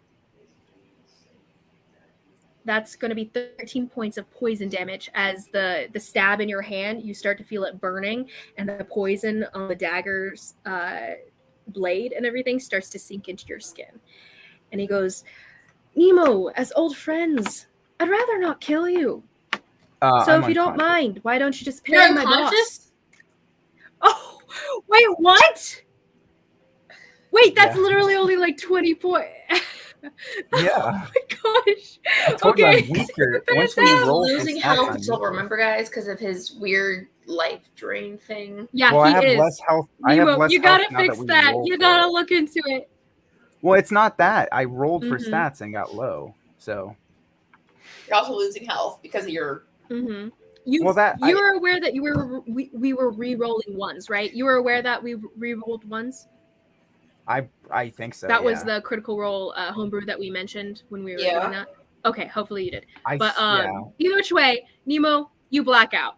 So Kanari and Ala, you guys are upstairs still, or well, not upstairs. You said 13 like, points of at extra the front damage, room. right? 2, 4.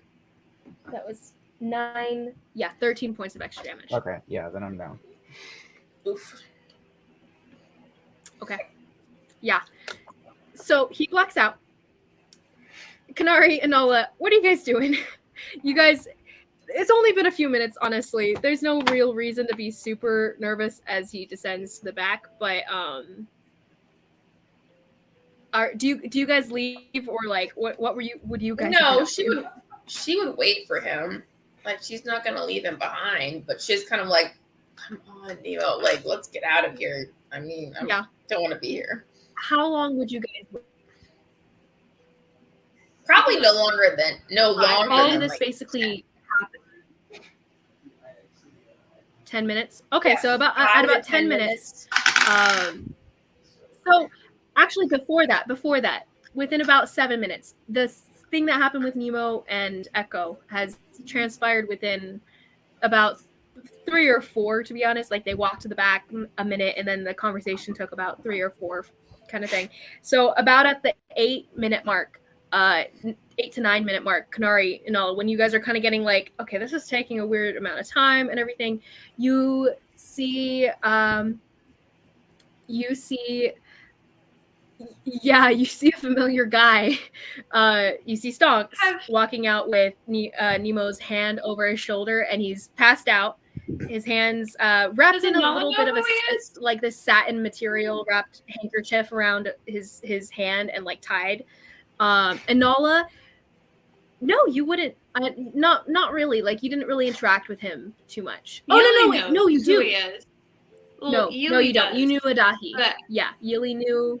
Yeah, you're right. You don't know Echo at all. But you don't recognize this guy. Kanari, you are hit with this scent, this like herb scent, this like almost what you recognize as poison scent that is reminiscent, and leathers that's mixed together that reminds you of Stonks. And you're like, I haven't smelled that for a minute. And you're like looking around for a second, and then you scent Nemo as well amid the cloying perfumes and stuff. It's very hard. They get closer to you than you're used to before realizing that it's them.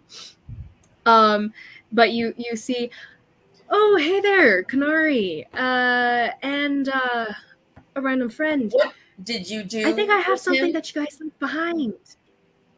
What did you do? Unceremoniously, he could just kind of like lets his arm slip out from over his shoulder, and Nemo collapses in front of you, and he's passed out, just totally out. He goes, nothing that he wasn't asking for. When he wakes up, Kanari, let him know that the Painters Guild doesn't get messed with over prices. We're paid in full no matter what. Have a fine day. Perhaps you'll come back to be pleased once again. And he turns around and starts to walk away unless you stop him. No, I'm not going to stop him.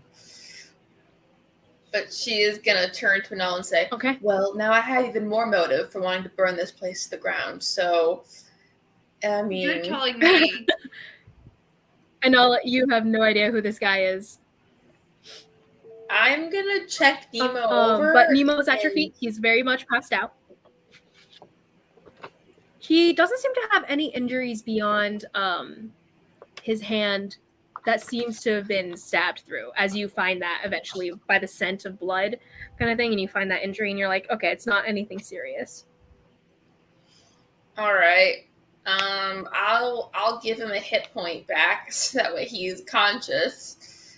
And Nemo, you wake up, and your hand is smarting like the dickens. You do feel lighter on your side where your coin purse was being the operative term. Is it all gone? His whole coin purse? Whatever he had on him, whatever coins he had on him is gone now. Did they take my crystal skulls as well? Or crystal, whatever. Would you have put that in your coin purse? I mean, I would have had it on my person. Would you have put that in your coin purse? I would have had it on my person. No, nothing else is taken. Nothing else is messed with. It's literally just the coin purse. How much money did you have? A lot. It is unfortunate. I did just give him the money that he wanted for his tattoo. And Nala needs to just rob this place at this point. She would love to. Hey, this is an Assassin's Guild, so if you do your work, do the reconnaissance first. But yeah, they and can as just take all of his Stonks money, drops Nemo and everything. Are you guys gonna do anything about it? Are you gonna tell the police? When I wake up, I'm gonna be like, oh. The problem with being criminals. And slammed on my hand. No one's gonna do anything about anything. Like, oh. We're fine with the law at this point. I mean, they cleared us, so that's true. We are free and clear. Hey, if you guys want to approach some law-abiding folks, you definitely can.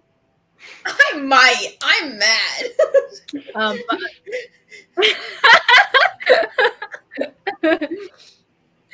Where did he go? You guys are still in the foyer.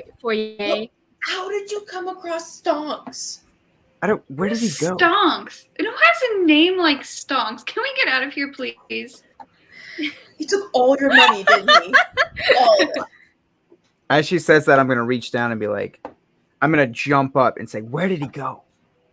Back to wherever he dragged you from. I'm gonna like start storming that direction. Oh gosh. Okay, so you storm back. You guys don't have to let me like go, but like. Mnemo, what's back okay, there? So do you guys let him go? Do you guys follow after him? She's gonna try to slow him down to like be like, what's going on? Like what's back there? He took my money. I'm going to use Shocking Grasp on him to knock him unconscious again. Because I want to get out of there. What? And I can just steal it back later. Okay. Roll initiative. You better pray you don't roll more than 20. Oh wait, it's 2d8. You will roll initiative as well. We're rolling initiative for that? I mean, she's... Wait, yeah, why? Like, I have 1 hit point. Oh, you have 1 hit point? Okay, then I won't do that, you can see her doing it, so you can try to avoid, because it's a melee attack. This is her grabbing, this is her, charging her hand with electricity and reaching out to grab you. Oh, really? Oh, okay. Yeah, I'm... Well, so you can dodge. It's not something that just happens. I forgot he only has 1 hit point. Never mind. My initiative is 2 plus 1 is 3, so I think she gets it off. I forgot he has 1 hit point. Enola, what would you like to do? I'm not trying to kill him. Yeah, you can say. You're not gonna kill me. If you want, you can do. You can do base damage. That's a choice that you can make. I'm not sure if it's for magic though, actually. But we'll just say, just in general, you can choose to do the base damage. You don't have to charge as hard as you can with the electricity that you can produce magically. So you can zap him. You can do him a single point of damage, being the lowest that you can. Rachel, you're not gonna kill me. There's no way. There's no way with your even if you max rolled, you couldn't kill me. Yeah, you've got 2d8. That's max 16. It's true. You can't kill him. He'd be fine. It's fine. Are you wanting to knock him unconscious? I'll save it. No, I'll save it for something more important. We'll just grab him and pull him out if that's what she's wanting to do. Okay, so they stop you, Mnemo, and they start to drag you away, and you're like, they took my money. As you're trying to fight out of their grips, do you try to do you fight enough to try to slip away to where they'll have to roll against you? I mean, yeah, I just lost a lot. How much money did you lose? A couple thousand? Okay. No, I lost 624 gold, 237 silver, and I have 20 platinum for some reason. I don't know what that's from, but I don't think I have 20 platinum. It's all right. Okay, so as Mnemo's starting to say all the numbers of the money that he lost, is there any way we can just, are you guys dragging him out? Do you guys take him away, or do you guys? Can we try to streamline we try to get his money back? I'm gonna try to pull him out. Yeah, I want to leave. I would say you guys know that if you guys are gonna go fight for this money, it'll take. We would probably have to play that out. But what I'm saying is, there's no way to go if back. You're fighting for this money. If you're trying to give the money back. I don't know. Mnemo did cast a spell on her, as well as try to know that, wiggle out of pain. Yeah, suggestion is one But that you don't. she You doesn't don't. It's know not it like yet. No, after. it's not like charm person where you know But- after you come out of it. But the act of her changing her mind on a dime for no reason, and Stonks overheard this whole thing. Oh yeah, Like, no. he knows that you cast a spell. Like he's so aware that you cast a spell on him that he wouldn't let, like, he's her like first mate in a sense, kind of thing. So he's not going to let you get that money back because you just try to cheat the entire guild out of money. Like you just try to. This is a big taboo for like an assassin's guild. They're not going to let anyone just do that and walk away. So the fact that you have your life to him was mercy. He let you walk. He let you live, kind of thing. All right, I'll But help Anala you don't- pull up. That was probably more out of like, yeah, this was you messing with people that aren't going to be messed with. Yeah, I'm not saying. And that casting you would- magic on their like the Lady Solstice, like the head of the whole thing. That's like big no too. So like if you go back there, it's going to be a fight more likely than not. Yeah, I wasn't saying But it like we can wasn't totally a- do I that. was just But if saying we're that gonna she do, was- yeah. You're just saying. No worries. She's I'm gonna not aware help yet because Anala it lasts pull for him. 8 hours. So you guys pull him out and you guys step away. So as you guys pull away from the establishment, do you guys head back? You guys have basically figured out the deal. You guys got Ali Kabad to be down with it and everything. We can say that you guys head back to your establishment, kind of very much not really happy with how the day ended there. Or are you guys trying to do something else with the establishment? No, do you guys head back? we guess we could probably head back. Yeah. It is what it Okay. is at this point. So, I'm so sorry, guys. I didn't expect that to be how it went down, but it is an Assassin's Guild, and that was like, an attached room. She wasn't alone in there. She's never alone. She has guards. Nemo made sorry, a gamble, and it backfired. It is what it is. Like, But yes, so introduction to the Lady Defon, the Lady Solstice of the Painters Guild, Assassins Extraordinaire. Okay, so Karhale, you go to sleep that night after you meditate and you have this interaction with Janora, and you are yes. Can we pee, or can I pee? Can we take a break? Oh yeah, For, like, let's 5 take a break. minutes. Yeah. Thing. So sorry, I was like wrapped up and try to move along.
What you got there?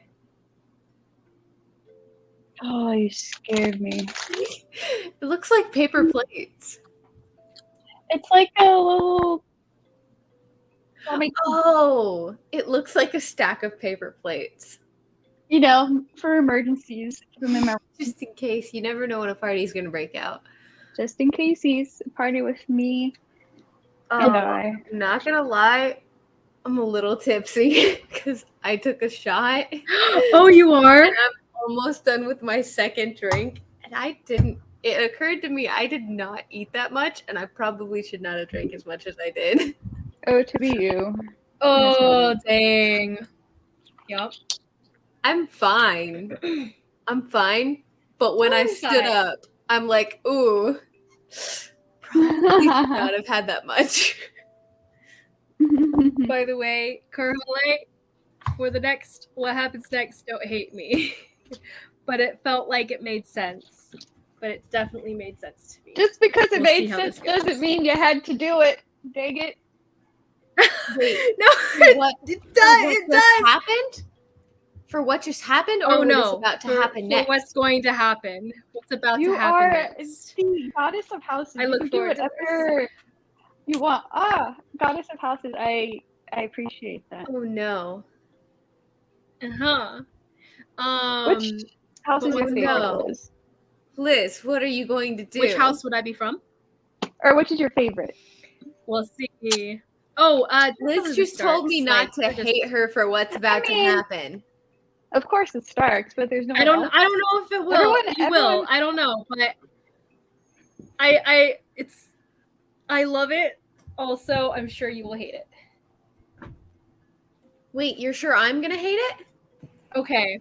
Liz just likes doing things that will Guys, hate. That's her wheelhouse. I was just so waiting for you guys to interact personally with Lady Defon because I was so ready to like introduce Echo as like her right hand man. I was so ready for it like for so long, but you guys never really approached the house until now. So I was like, oh, okay. I didn't know this belonged to her. I feel like that was kind of the pleasure house. Yeah. Yeah. I think it was told to Mnemo that the Painters Guild was based out of this pleasure house, but it wasn't clarified that Lady Fawn ran the establishment necessarily. But her name was mentioned by the assassin that killed Atoll way back when. Yeah. But I think it does track that Mnemo wouldn't have recalled that. It was known that Lady Defon was in charge of the Painters Guild and that the pleasure house was associated with the Painters Guild, but it wasn't really like there wasn't a direct connection. Lady Defon runs the pleasure house. That wasn't like a direct connection. I thought they were just like loosely affiliated. Right. But yeah, this is definitely a front for assassins. That's fantastic. It's part of his charm. That looks like meatloaf on a stick, as a side note, or just raw meatloaf on a stick. It's like the That's strawberry. what kind of meatloaf are you eating, Liz? I don't know. Maybe just raw meat on a stick. The white part, I guess, takes it away, but like that's what it looks like to me. Take everyone's smile. Wait, so Carole, I missed it. What did you give me? Are you sure you gave me whatever it's called? How about we say, for all intents and purposes, she did not give you any extra money for the tattoo since you didn't get it? I'm saying I don't have any extra funds in my. Don't have anything written down. Oh, you didn't? I only have the 600. Okay, so if you didn't write it down, we can say that it never happened. Well, because I don't think I ever. Because I never. Yeah, because you didn't end up getting the tattoo anyway. So you might probably. Yeah, that's true. So yeah. Unless, so we don't have to worry about that money, Carole. You still have that, and you can give that to him later. Well, how much was it? Was it only a couple hundred? Because that might track. If it's a lot, then I don't think I ever. Currently, I have on your tab 600 gold. I would have to go back in my notes to see how much I actually gave you. Because you said you wanted a certain amount for your tattoo, but I don't remember off the top of my head. And honestly, I've had a little too much to drink to do the math. Well, I don't think that much. So I think that's probably. This is gonna be great to do with you tipsy. It's fine. Oh boy. How do I worry about that later? And Okay, so back in this. I'm a little concerned because the DM just said, "Don't hate me for what's about to happen." I swear, I swear to the gods, Liz, if you kill Jeskier, I will wreck you. I will fly to Nevada. Nothing to do with Jeskier. Jeskier is not involved. Okay. Don't. It's safe and sound my mom in an unknown location in an unknown part of the country. Kill my mom. Doing unknown things. If you kill my mom, or if you kill Sigrun or Trig, Mom is safe I will too. wreck you. Nothing to do with either of them. No loved ones will be hurt no loved ones have been hurt in the makings of this future film. So back to Karhale. Karhale, exhausted and barely staying on your feet. Karhale stumbles her way to a random inn, the first one that she can find on the Rayo side ward. And also annoyed because you're like, I have no idea where to find my friends. Like, where do they no idea how to get back to them or like where they were staying, planning to stay and stuff. But you stumble your way through, buy a room really quick. They charge you 4 silver for the room for the night. So go ahead and mark that off. But then you stumble your way upstairs. They give you a look that's kind of like, is she drunk or is she just like sick or something? Is she okay? But they don't like get in your business to ask and stuff.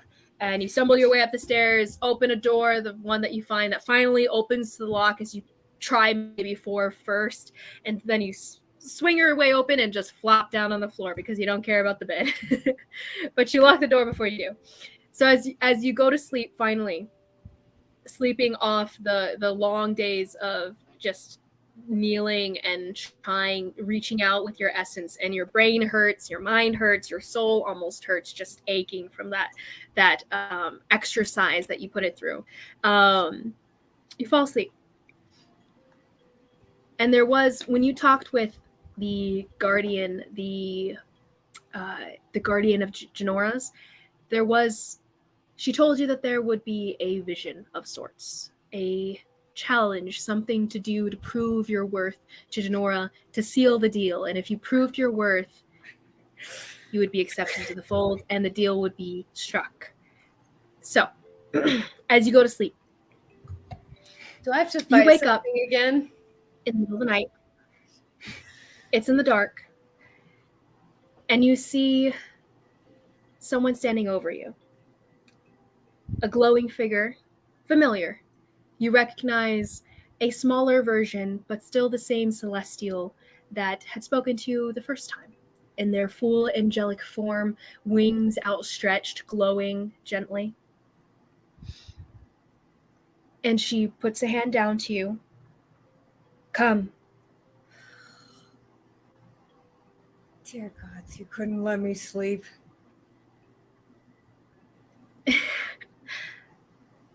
I'm letting you sleep. And she looks down. As you start to push up, you realize that you look over to the side and your arm separates from your arm. And you realize that you're separating from your body, and your body, the body of Karhale, is still laying on the ground as you stand up. And as you turn around, you're standing within the body of Karhale. You're a specter of sorts, a astral projection, so to speak. And as you step to follow the celestial, as she steps away, steps into the window, very Christmas Carol vibes as a side note, like. And she steps into the window, onto the windowsill, going straight through the window. Like, it's not open, it's not cracked or anything, but steps through it as though it were made of nothing, or perhaps she's made of nothing. And as she appears on the other side of the window, she holds out her hand and beckons again, and you hear it in your mind as though she's speaking directly to that rather than out loud. And she says, "Come," without moving her lips. Fine, but let it be known I don't like this. And as a side note, you don't feel tired at all. As you separated from your body, it was as though the exhaustion and the soreness was left behind. And instead, you are weightless and empowered. And as you follow after her, very My reluctantly, statement stands. you step against the window and you sneak through it. And then you're floating in the air. And as she starts to drift away, she drifts in a specific direction, going what you can tell, hard to tell, but based on the stars as you look up, maybe southwest. And you guys move. And almost in the blink of an eye, or maybe it takes hours, it's hard to say. Time is traveling oddly right now. You guys slow down your travel as you're flying over the country itself, and you see the Gan Desert, you see the rolling fields of Kel, and then you see buildings and buildings upon buildings of a large metropolis, a large city. You've never been here before. You don't recognize it. The buildings themselves are all made out of what seems to be an almost purple hewn stone of some sort, maybe marble. They all seem to be this purple color, and it tingles some part of your memory of the capital city of Kel. The colors of Kel, the country itself, are purple. That's like what they use for their banners, what they use for their garb. For the most part, it represents Kel, the idea of royalty, the idea of wealth. And as you see the city, you recall that the capital city itself is known to have been built with stones made out of, or a purple colored stone, purple marble, and it's beautiful as you guys are coasting above the city, like hundreds of feet above it, until finally you come to a very tall tower. And as you guys get closer and closer to this tower at the center of the city, within a citadel, this tower rises high above the rest of the towers. Like no other tower meets the height that this one does, but it's hard to say how tall it goes. You guys stop in front of a balcony at the top of this tower. Not quite at its pinnacle, but close. You alight atop this balcony on the gate that, not gate, but on the short wall that kind of blocks you from falling over the side of the balcony. You guys land on that, step down onto the balcony. And though you can almost feel the sense of the cold of the marble that you're stepping down onto, you don't feel it as though you're touching it with your skin. It's almost as though you just know it to be cold inherently. And the celestial pauses then, turns to you. You were told you would be challenged, told to prove your worth. Here is where you prove it. Against my fear of heights? Within. And she gives you a look, but doesn't respond. Within there is an abomination. To Janora's order, to her law. This abomination must be destroyed, according to Janora's nature. Your choice to do with this abomination as you wish. If you choose wisely, you will be accepted into her fold. If you choose wrongly, then she goes her separate way from you. You are not bound by any deal, not bound by any future to be tied with her.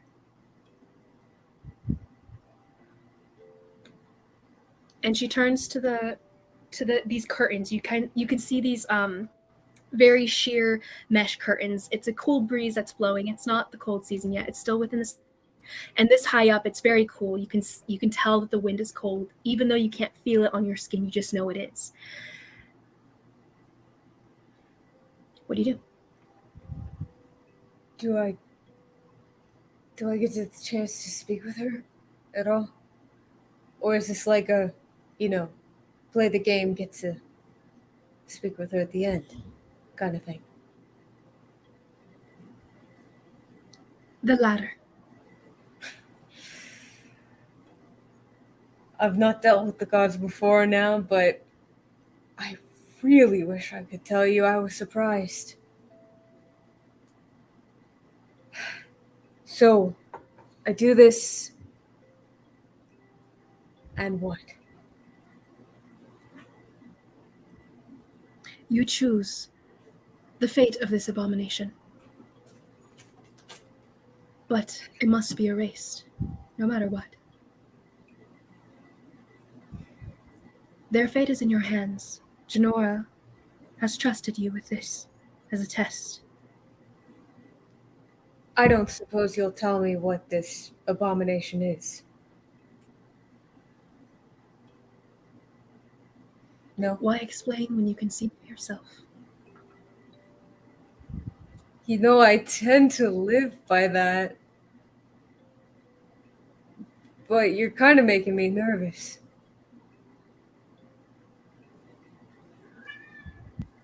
Just the marble-esque face of this creature, this Aasimar guardian, celestial, doesn't twitch, doesn't show emotion, none that you recognize. It's almost an alien face. I do kind of want to clarify, just before I go into this thing. Me and no one I care about, no one's gonna die. I need you to tell me, no one I care about is going to die. I cannot say. You must see for yourself. What guarantee will you give me? None. So basically, someone I love could be dying to get back another person I care about.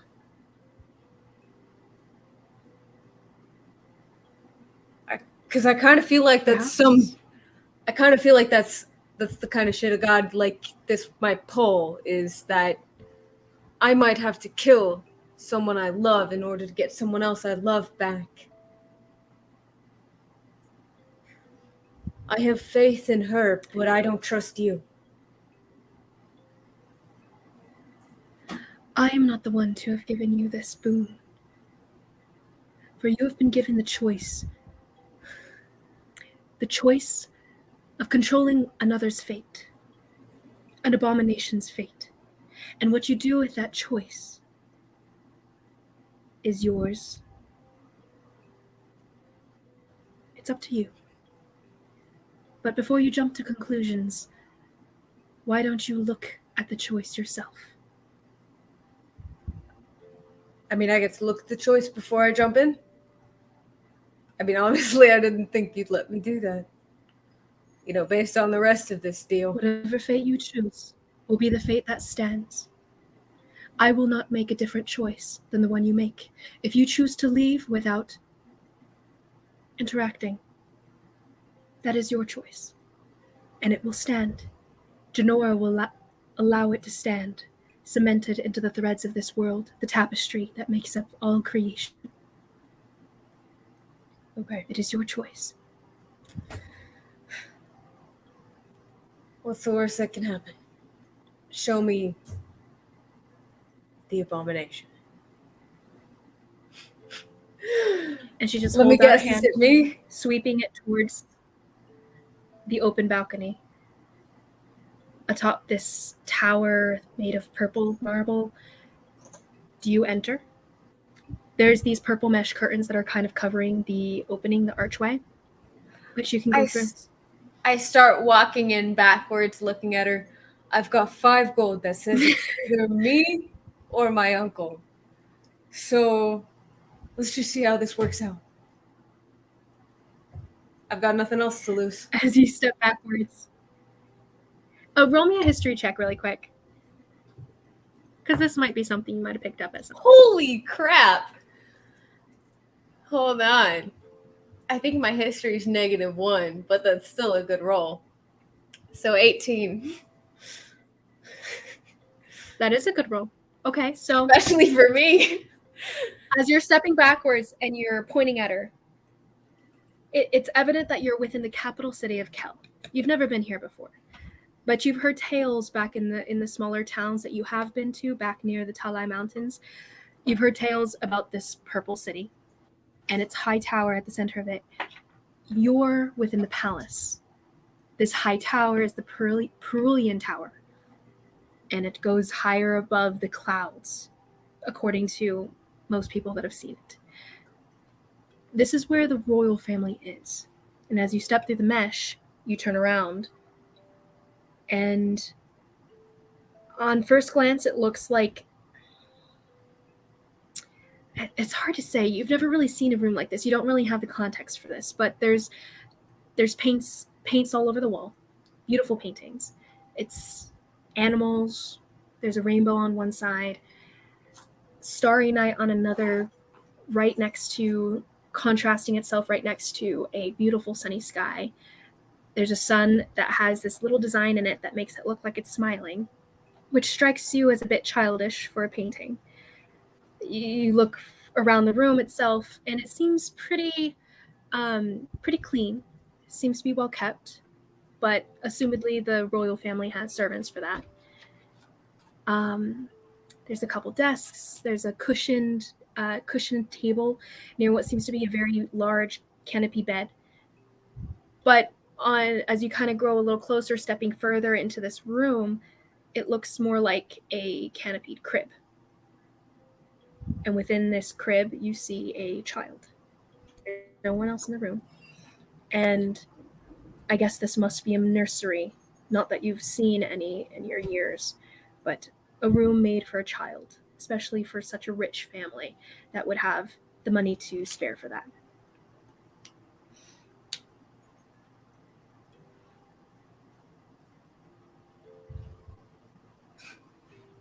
Sorry. Who is this supposed to be? Let me guess.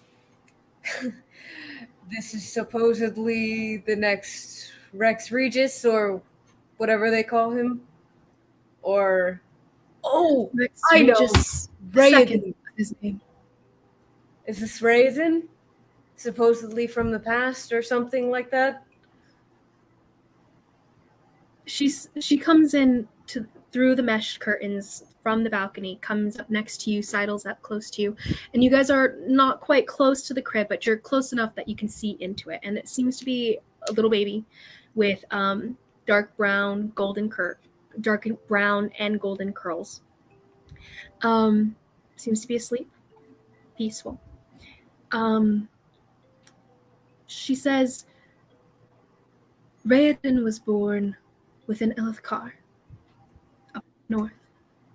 This, who you look upon, is Rex Regis II of his name, the child of the king of Kel, the emperor of Kel. The emperor I tend to get my tyrants mixed up. She doesn't laugh. There's no humor there. I laugh. But there's no humor on her face as she turns to you and says, Rex Regis is sterile, but a king cannot be without heirs. So this child was born of magic, born of sorcery, unnatural, and an abomination to the order that Janora holds over the entirety of Mesona. And she looks toward the child. This child should not have lived, should not even exist. This is Jadith's doing through and through. And if you swear yourself to Janora herself, then you are swearing yourself to keeping her order, whatever that order may entail. You say this kid shouldn't be alive? So what? Neither should I.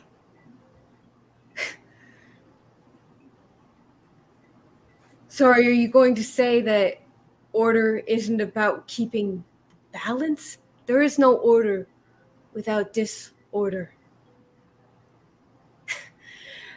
And if your deity is really about maintaining balance, she wouldn't ask me to do something like this. What is the fate you choose for this child? It is your choice. The boon that Janora gives you. I won't. His fate is in your hands. Hub, if that's what you're asking. I don't care who he is or what he's going to do in his life. That's his choice, not mine, to make. Like you said, I'm just a mortal. I don't get to decide And that. she turns to the child. Looks at you. You may not get to decide such things, but Janora herself does. Our goddess is not good. She is not evil. She does as she is bid by the balance she keeps. This child outweighs that balance. And to let this child live would be to disrupt it. What is the fate you choose for this child? This child has made choices. I will kill those who have made the choices to disrupt the balance. I won't inflict violence or death on those who have not caused any. You say that Janora has cause for the erasure of this child. If it was truly a goddess of order, she would not be calling for the death of a being that has not chosen anything. This child did not choose to live. If anything, sure, I will, if the parents have caused some sort of unbalance to this universe, I'll enact her justice on them. But this child has made no choices in the matter. Therefore, I can tell you, screw off. If this is what your goddess is about, I don't want any part of it. She turns to you, Karhale. I'll find another and says, do you think Janora hurts every time a child dies in the cold of winter as it comes? Do you think Janora cries for any child drowned in the waters as their parents don't look upon them? She is natural law. She is no one's mother. That is the mistake most mortals make when thinking of Janora. They think her warm. They think her kind. She is neither. I don't think her warm she or is the kind. Heat of the sun. If she was warm or kind, she'd be doing something about this darkness that's coming. I'm not looking for some sense of morality to find within her. I've got that on my own. I might try to put the gods on trial here. There's a darkness coming. I could ask them, why aren't you doing anything about this? The answer is just going to be an echo. Why are you not doing anything about this? This has nothing to do with morality. This has to do with saving lives.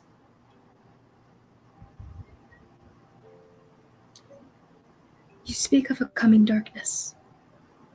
Do you know of what you speak? I don't claim to know anything.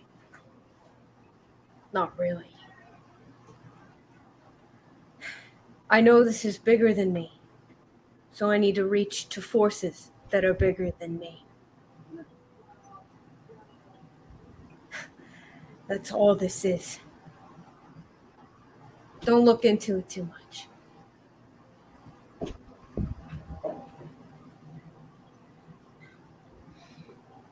Then Karhale Bearsbane, do you leave this child to their fate? Or do you affect it to affect balance within this world?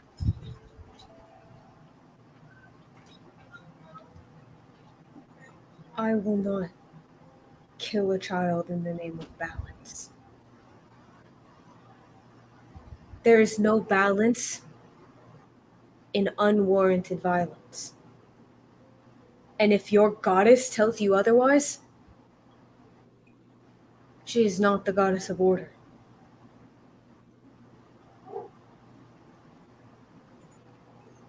And the celestial turns away from you, leaving you at the side of this crib, of this baby sleeping within it. Starts to walk away, turns back. Do you have an alternative way to restore balance then?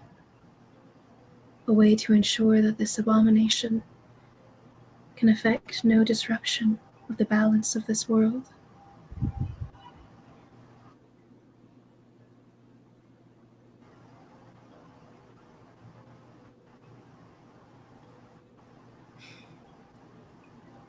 Are you telling me a goddess sees no other alternative?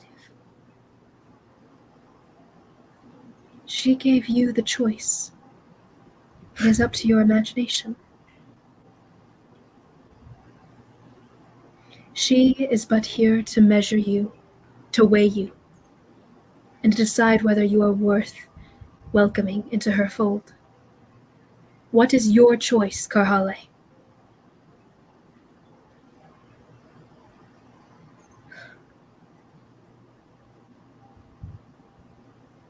I won't kill this child. Then what will you do?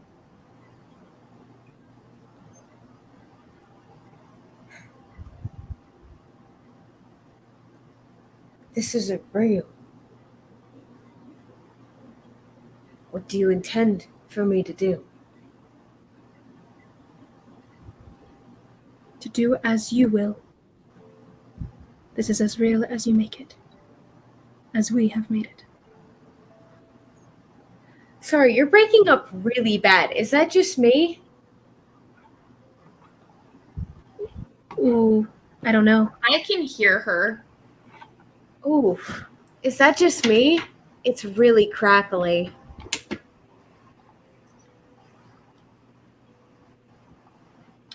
Sorry, I was muted. Yeah, she's super delayed, but she's not crackly. Hold on. I can hear her fine. Yeah. Try again. Hello. I think it's something with those headphones because it was crackling really bad. Gotcha. Oh, it's fine now.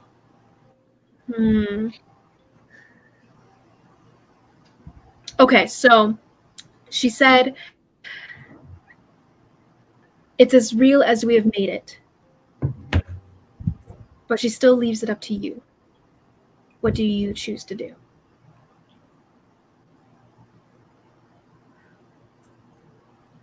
I don't think the order calls for death. There must be some alternative.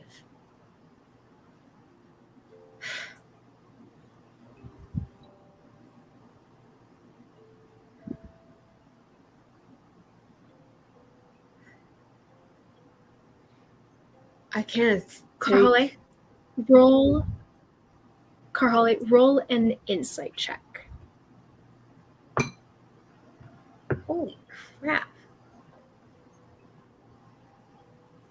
That is a insight. 19. 19, that's pretty good. It strikes you in just your understanding of the world and the way people are, that in the case of this kind of magic must have been done by someone. And a balance struck so deeply like this, if a life was given, a life must be taken. So if someone brought a life into being, according to Janora, right? So the soul ritual to To bring someone back from the dead, you have to give a soul in exchange.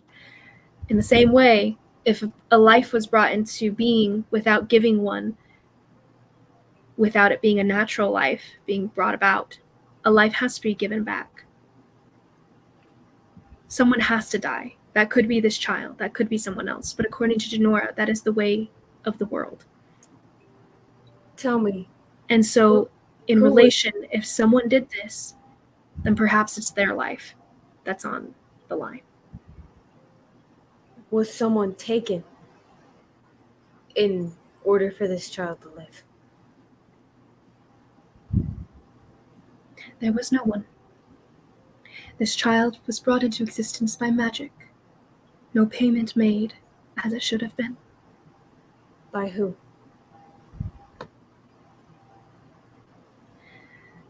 And she steps away from the crib. And there's no emotion that's written on the face, but there's a certain nod that's given as she steps past the crib, further into the room, through the doorway. And as you follow behind her, she leads you down hallways, down stairwells, further down and down and down until you're deeper into the tower. You're not really sure where. It's a labyrinth in of itself. Until you're led to a small room, closed wooden door. Within the marble, it's not beautiful, it's not nice. This seems to be some sort of like, not servants' quarters, but not royalty. You guys step through the door, not opening it. You step into a room with a very old-looking man, gnarled skin, in a room that looks to be some sort of laboratory. This room itself has bubbling beakers. There's a pot that's boiling on the side, some sort of magical substance made into a potion of some sort of alchemist's chambers. The alchemist of the tower is the one who made the birth itself possible, though the Rex Regis was not blessed with fertility. This alchemist made that not important. This is the man who brought this child into being.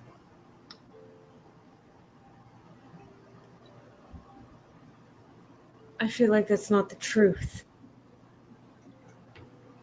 Was he ordered to do this? Yes, he was. Then he is not to blame for the unbalance. I asked you to take me to someone responsible for the unbalance. She takes you upstairs. So you guys leave the alchemist chambers and you guys go up and up and up, and it's almost like an hour passes, maybe less, until you sink through a new door. This one, beautiful, ornate, double door, definitely royalty. You step through. Within these chambers, you see two people asleep in a bed. One, a man. One, a woman. And she leads you up to the foot of this large poster bed. It's beautiful. The whole room is decorated in Kellen colors, purple all over, golden bed posts. Like the designs are different kinds of animals, different beasts that represent courage and Kellen valor, all of the above. It's beautiful, and you know just by stepping in that this must be the Rex Regis's room, personal quarters. That must be the Rex Regis and his wife, his royal consort. She turns to you and says the one who ordered this was not the Rex Regis. He is unaware of his level of infertility. But his wife, the queen, was quite aware and ordered such a substance be made and such a baby to be brought into existence.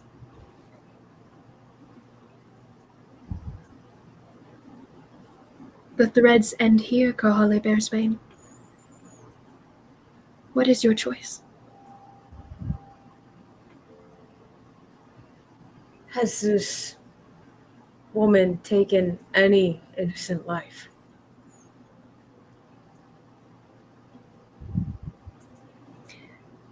As a queen, she has killed many in her climb to power, as many in this station have. Whether they have died and whether she felt guilt from it can only be said by her. But many have died by this woman's hand.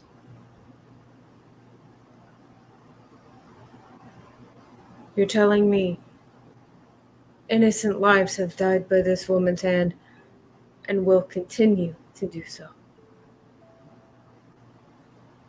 The question is not whether she is a murderer, Carly. The question is your choice in how to balance the world. People kill and are killed all the time. That is part of the natural order. What is your choice to effect balance once again?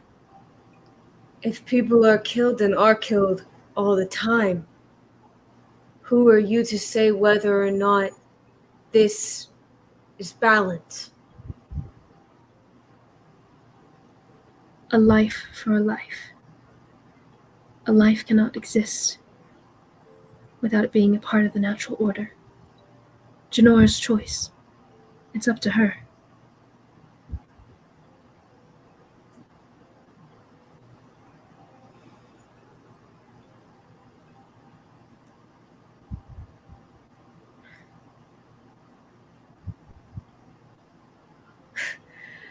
I can't tell. Are you trying to get me to restore balance into your so-called order? Or are you trying to get me to prove myself by refusing to kill? I don't know if the goddess of order is... I don't know how she stands on killing. I think you know I've taken a life for a life. Maeve. The others that killed the toll. We took their lives.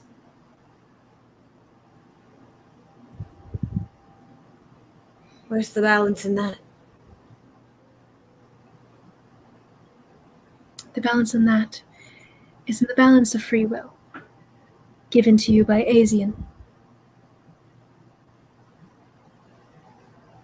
Your choice was yours, to end a life or not. But as a champion of Janora's, you are bid to end life that disrupts the natural order.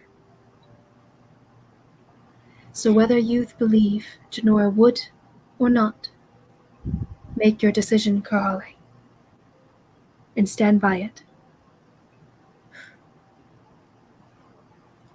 So, in order to bring back a Tol Barden, I have to kill a murderer in cold blood.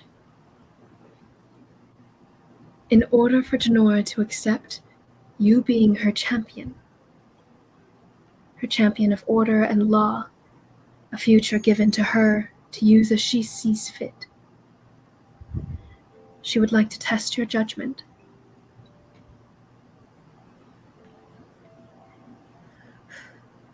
I won't kill in cold blood.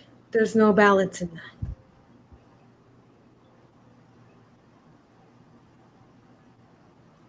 Is that your choice? That's my answer. I will not kill in cold blood. There's no balance there.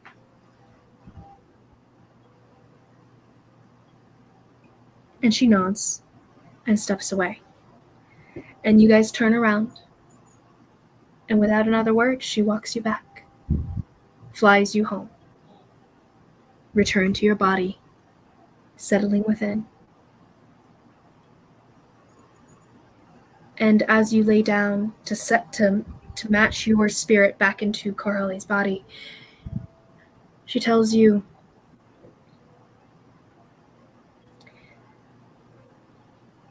Karali, You are a righteous woman. A will strong. Stronger than many I have seen in mortals before you.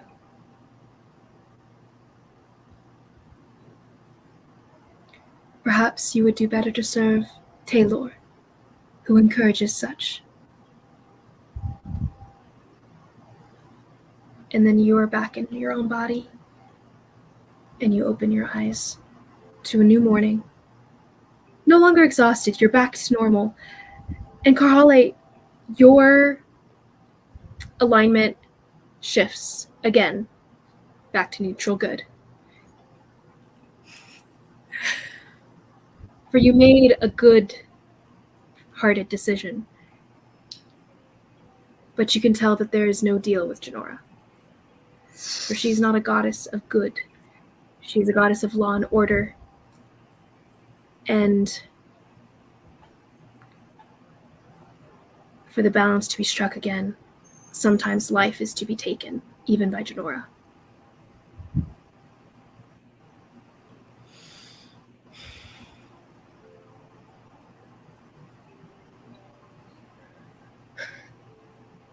If I had a copper for every time I got completely screwed over by God, I would have 2 copper, which isn't a lot, but it's really annoying that it happens twice.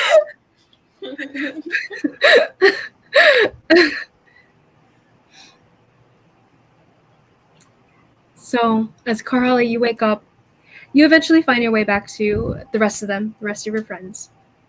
It takes a little while, but at a certain point, you come into range of where the earrings reach the others. As you make your way to the Penny Sword, because that's kind of where you guys have been hanging out for the most part, especially with the black market and whatnot. And eventually, you do catch on to Enola, who is making her way around the town, as she does, just to move her legs and whatnot. And you find your way back to the Tawdry Inn where everyone was staying. And there you meet up with everyone else. That morning, this being the morning after Mnemo has struck this deal with Alikabad, and the morning that greets you guys upon Han Guanjun's ability to help you with ritual. So you come into following up to Enola, making your way to the Tawdry Inn. You guys come upstairs and you see Mnemo and Kanari kind of sitting, working on Kanari probably working on her katanas and sharpening them as she can with a whetstone that she has. Mnemo probably sleeping in, to be honest. Or he was up all night plotting how to get his revenge and steal his money back. That's why I'm sleeping in. Karhale, is that you? I recognize that odor. I mean, scent, or whatever the nice word for it is. Semantics. I'm going to ignore that. It was all for nothing. What do you mean? It seemed like you were making good progress last we left. I did. And yet another god completely screwing me over and giving me nothing. What was the other god that screwed you over? Well, I mean, I guess he didn't give me nothing, but he didn't do anything. That whole thing had nothing to do with him. That's besides the point. The past few days, I've been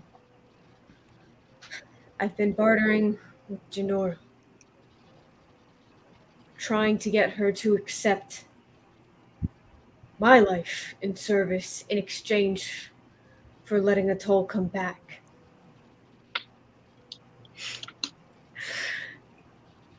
She wouldn't go for it? It wasn't It wasn't my life that wasn't worth it. It was the fact that I won't kill someone in cold blood just because they've upset her so-called precious balance. You know what she told me?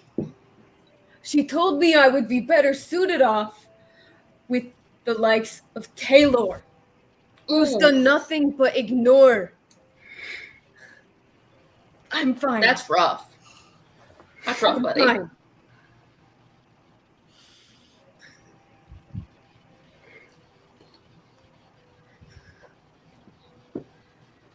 Screw Janora and her stupid order, and screw Taylor and his stupid honor.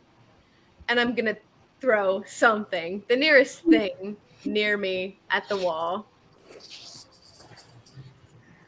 You guys see the picture, the water pitcher that was sitting on the crack, clicking down into the. What's the whetstone goes flying. What's up? Both the bowl and the whetstone clang into the ground. Oh, Carly, welcome back. Mnemo, I wouldn't open your mouth too much. You usually annoy her. She's pretty annoyed already. Why are you annoyed? I haven't even said anything yet.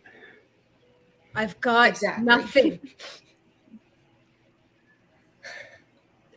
Well, I was supposed to fix things. I was going to fix everything.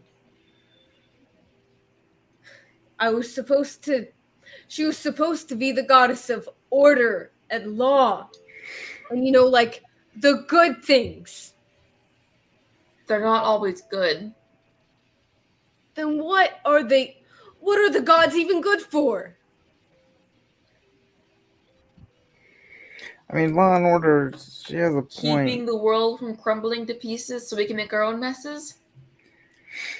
I think the people down here do a pretty good job at having the world crumble into pieces. And that's fair. I mean, but Carly, it's not all on you. There might be, I mean, there's a reason not many people worship her, right? I mean, if people are innately good, then, It was supposed to be the better way. My life for hers. Well, were you planning on dying for this? Planning? No. Willing is another story. I don't think it's worthwhile sacrificing you if we aren't even sure it'll bring a toll back. And a toll wouldn't want that. I mean, I'd keep on living, but it would have been in the service to the goddess of order, which I thought wouldn't be such a bad thing, given the fact that I'm generally opposed to, people breaking laws.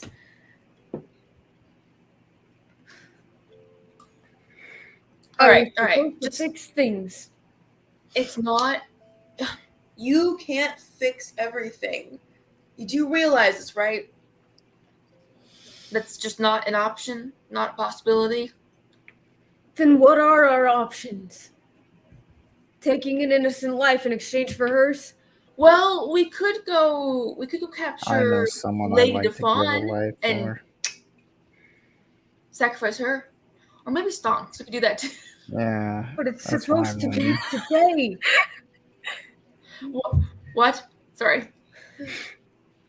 By the way, the ritual wasn't necessarily supposed to be today. He just said he was free after this period of time. Like, this is when his morning ends. So this was like when his schedule opens up.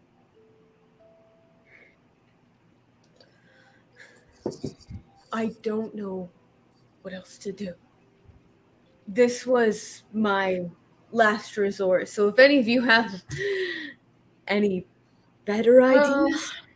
Mnemo tried to talk this rich guy into coming with us to a ritual, but he didn't really go for it. So, what exactly? Also got robbed. That would. Of all its gold. Oh, I can't leave for a day, can I? Well, we did get our way into the auction, so there's that.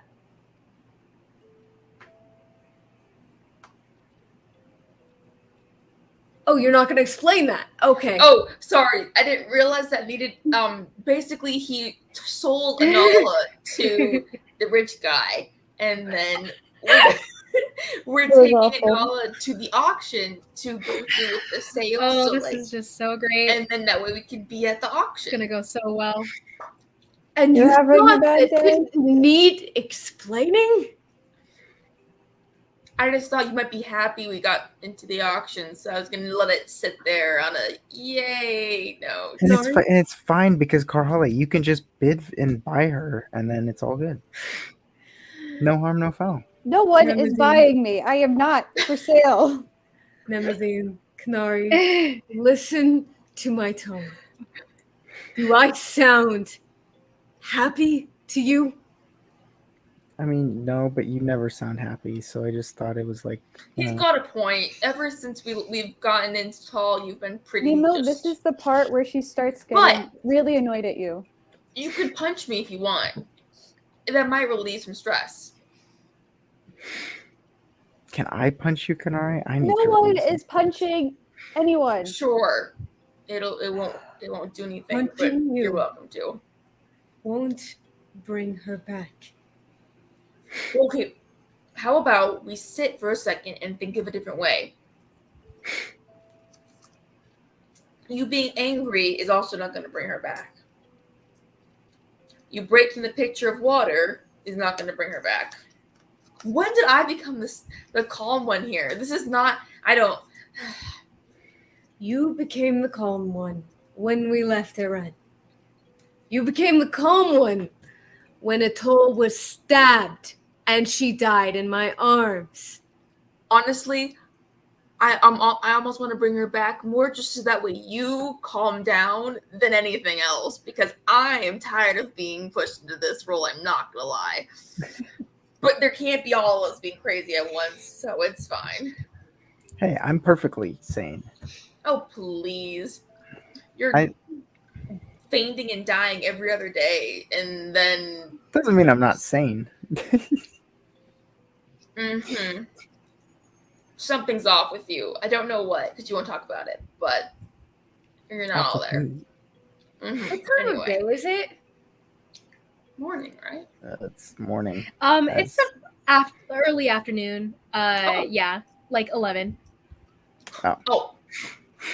11's not early 11's not afternoon. 11? Afternoon is 12, so I think of like earlier Afternoon's than like afternoon, 1 I to guess. like 1 to 5. 11's like morning, and 11 is 1 like morning. Afternoon's like 1 to 5. Okay. I think of 11 as part of afternoon in my mind. 11, 12 to 1. I think 12 is like that, the it's afternoon. just by not definition, even it is not afternoon. 12 is... Yeah. 12 is...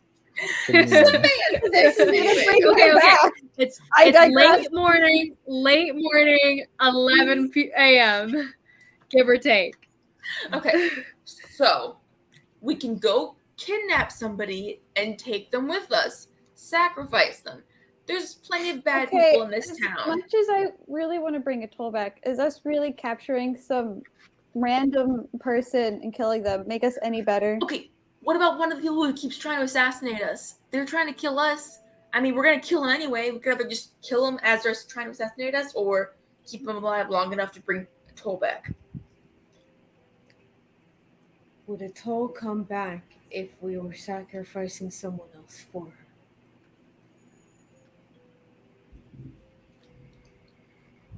Well, I mean...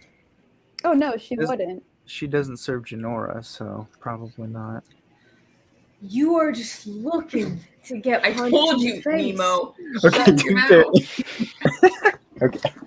That was pretty funny, though. I'm not gonna lie. Anyway, Atoll will come back because she has a purpose. 1, her little brother. It's a brother, right?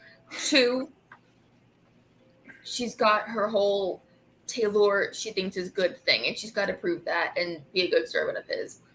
So maybe we sacrifice someone who's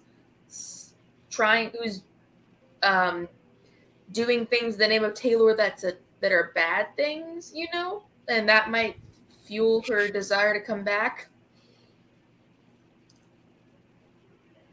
Spreading, making her god look bad. I don't know. I think no matter who it is, I don't think she'll be happy with the whole process of how she came back. But I don't know her as well as you guys do.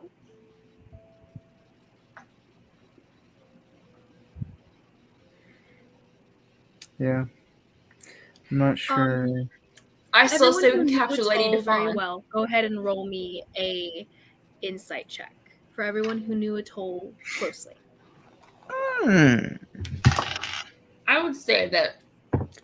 I would just like you to know, Rachel, I've rolled more natural ones in this session than I think I. Well, then why do you keep using them? Put them away, cleanse them later, and use a different set. Don't cry to me.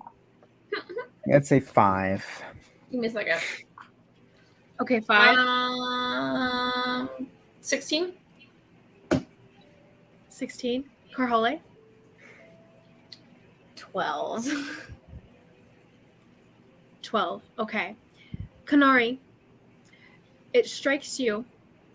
Hold on, from all guys. the time that you spent with Atoll. As you think back to Atoll and the way her mind works. She's a very self-righteous kid. She worships honor and all that. And she's always been very right in doing what's right. Like, what she thought was right. And when that changed, everything kind of changed for her, right? So when she met you guys and decided that you guys weren't all that bad and you guys couldn't really be evil, it changed a lot of her outlook on the world. And then when she started becoming Taylor's paladin and started like taking in his power and understanding the way Taylor more so is and living her life more in the honorable way that was the original way, she became a lot more open-minded and all that. But she also didn't shy away from killing people who did bad things. Like, she was okay with death of people she thought that deserved it. So like, she thought capital punishment is a cool deal because some people shouldn't be in this world. And she's very, very focused on duty. She has a strong sense of duty to her nation, her people, her family. And so when you say that she does have a brother and that's very important to her, then yes, that is true. And she might not be happy with the way things go about with, say, executing someone who's bad in exchange for her. But she could be convinced to let it fly in the sense of her duty. Because she needs, like, if you guys can convince her that she needs to be here more than this guy needs to be alive, she could be swayed from your knowledge of Atoll. She just would have to be swayed in that scenario. I think we could convince her, but we need, someone who we could justify as being worth killing in a way. I mean, like, if we get our hands on, like, Lady Lusitania, that would be fantastic. I think she'd have no qualms about that one. But I don't know. I don't know what... You have heard that Lady Lusitania went back to her family house after that whole debacle at the Sand household. She's within the city somewhere. But finding her, one of the noble houses, kidnapping her, taking her to this other place to do it, that's going to be tough for us. She's powerful. Well, okay. Carhale, if you're so upset with the gods right now, what if we tried to trick them? Do you have in that fancy dancy little potion book of yours something that makes everyone think they're dead? And so, like, maybe we make the gods think that the person's dying and is exchanging their life, but then they actually aren't dead. And then it tolls back before they realize that the person's not dead. An exchanging of souls is not exactly... And all that. What? Yeah, I don't know. I just was trying to think of Did- something. did Ty give you that idea? No. No, Ty's Maybe. ideas are much better than this. This Hey! was a Canary idea. Hey, you don't know Ty. You're right. We don't know Ty. Ty- Whose fault is that? What does Ty think about the resurrection? I don't know. Ty, what do you think about the resurrection?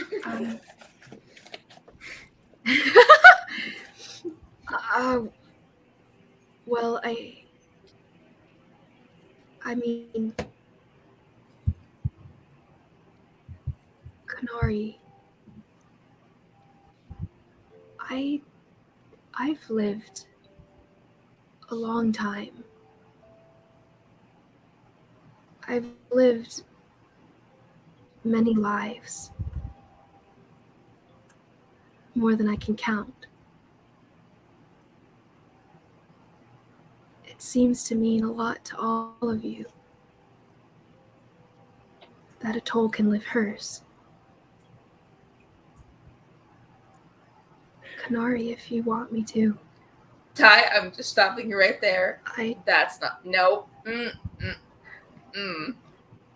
Don't make me slap you inside my brain. Like that would hurt me and you. So just don't. I appreciate your noble sentiments. It gave us a headache for like a week, Canary. I would prefer not to do that again. I know. But Canary, think about it. Appreciate. Listen, if you were inside Carhale's brain, more than hundreds of maybe- years. I'm not the noble one here. While I care about a toll, you have been with me through everything. It's not that simple. Well, I haven't really started being noble until you came along, so I mean, maybe we could try. Well, you haven't rubbed off to me enough yet for that one, so I don't think so. But like I said, I appreciate your noble sentiments. Shows how good you are. So, what did she say? She said she's cool. Murder is fine sometimes. Or what is it? Murder happens sometimes. Murder happens. Yeah, murder, it happens. No. You know Ty. She went into some long-winded contemplating of good and evil and life and death and something eloquent just that could be summarized into, I don't know, Canard, do whatever you think is best. That's basically Canary, I sound dumb. Why are you making me sound dumb? Now they're going to think I'm dumb. No, I'm not. They know I'm full of it. They know I'm full of crap. It's there. They don't think you're dumb. Is she still talking? Okay. Maybe. Yeah, she's always still talking. making that weird It's loud in face here. that she does when she talks to Ty. What face is that? Not that I can. I don't know, it's kind of like, what's the word? Contemplative. You look like you're thinking. And then you kind of like, I thought you were going to say constipated. No, and your head kind of nods back and forth like you're talking to yourself. Oh, wonderful. Now I get a brace so that way you guys don't know I'm talking to Ty. Anyway, she doesn't really have any. It's up to us, basically. Long story short. I know you're full of it, but I'm going to ignore it. That's fine. I'm used to it. Oh, you're right. They do know you're full of it. Listen, I may be annoying, but I am a good judge of character, okay, Ty? Anyway. I bend to your understanding. Okay, so today is the first day that Holland said he could resurrect it all. Can't Ty take over people's minds and stuff? Couldn't she just do that to the person we want to come to the Well, I don't think she can just separate from me. I think I'd have to die, and then she has to be reborn into a class.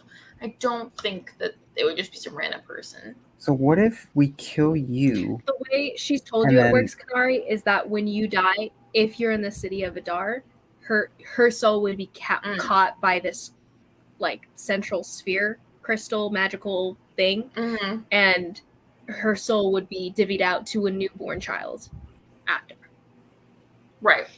But you have to be in the city of Adar. Yeah. Yeah, you'd have to be in the city. So if you die out here, both of you guys die. Which is why it was a death sentence to banish you guys. Right. As a baby. Sorry. Anyway, it's fine. Mm-hmm. So currently, today is the first day Hong Won-jun could possibly bring it all back. And there's also a whole lot of other stuff going on that we have very little control over.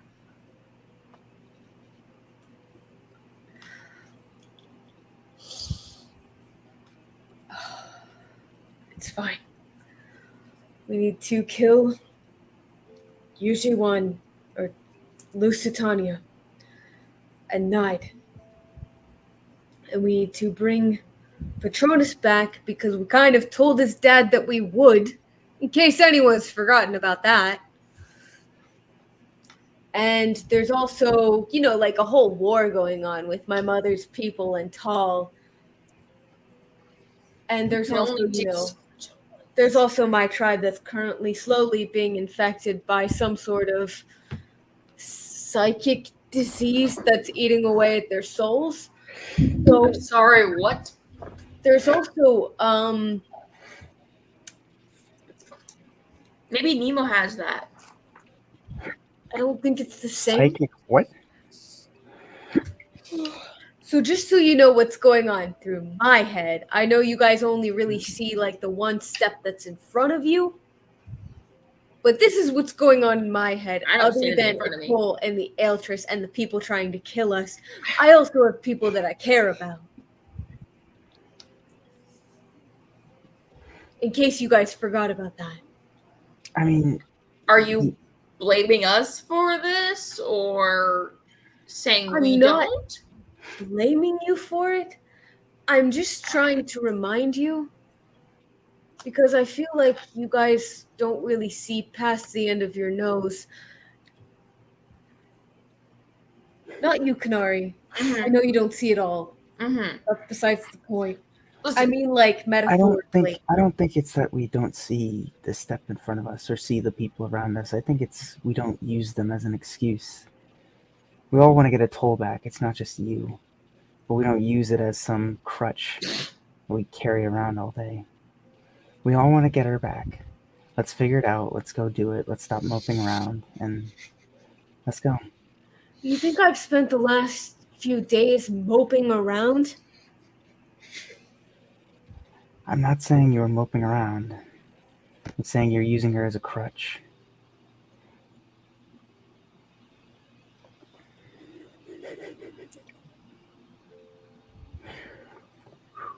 I'm walking away.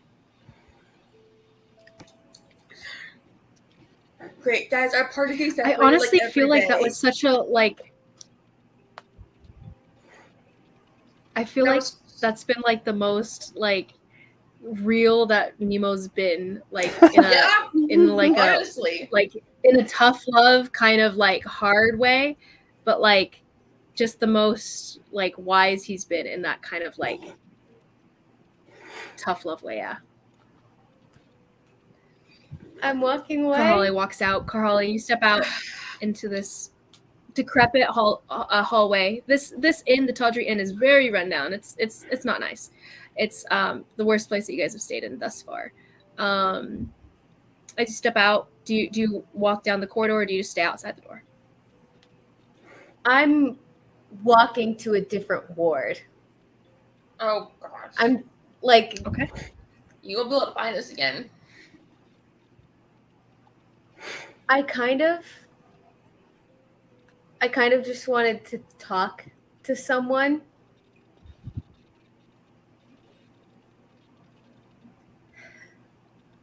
but it's the middle of the What day. kind of person are you looking for?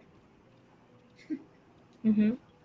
She wants to talk to her mom. There's all types. People are working. She wanted to talk to her mom or Jaskier, but it's too early in the day. You have Wildflower. That's true. It's too early in the day to do that. Do you just walk until the night comes?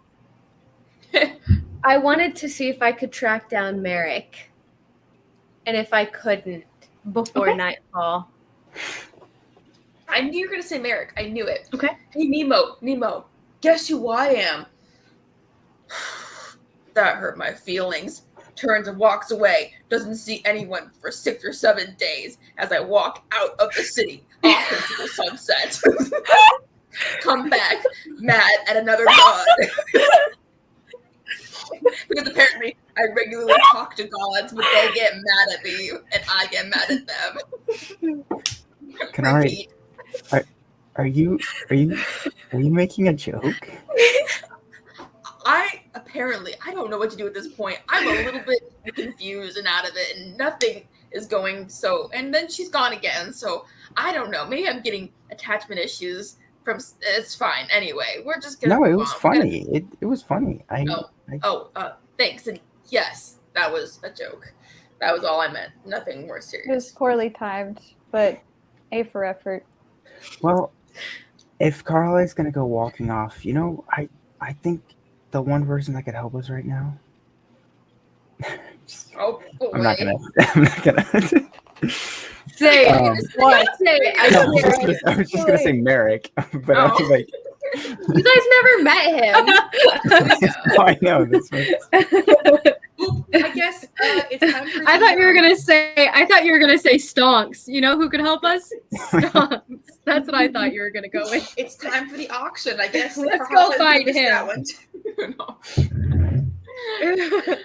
So the auction is in 5 days. You have 5 days. 5 days.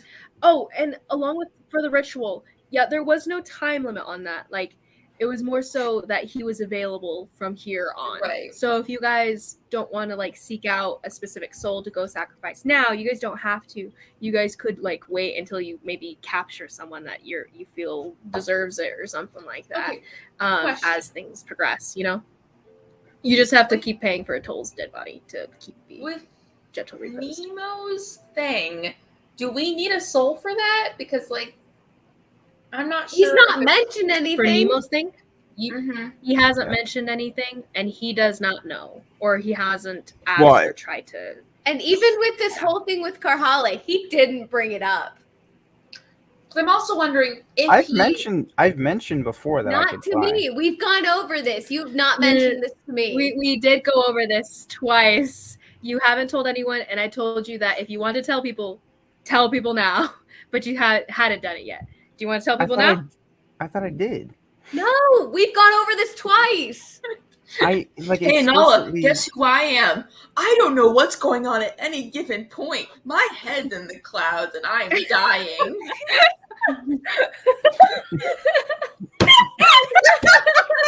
Oh, where was I? Probably insulting somebody to their face and then being upset when they robbed me. I don't know.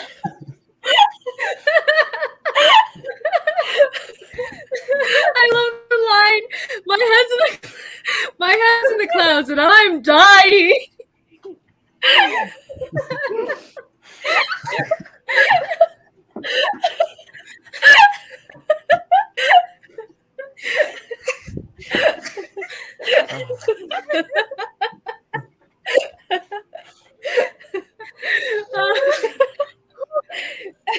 Guys, I don't know what's in me tonight. I haven't drank anything. I haven't. Good. Okay. Anyway, The greatest thing ever. yes, Nemo, you need to tell us if you're gonna tell us. Yeah, Nemo, we've You have talked not about told you Karhale. not having told them twice. So that's probably what you're thinking of.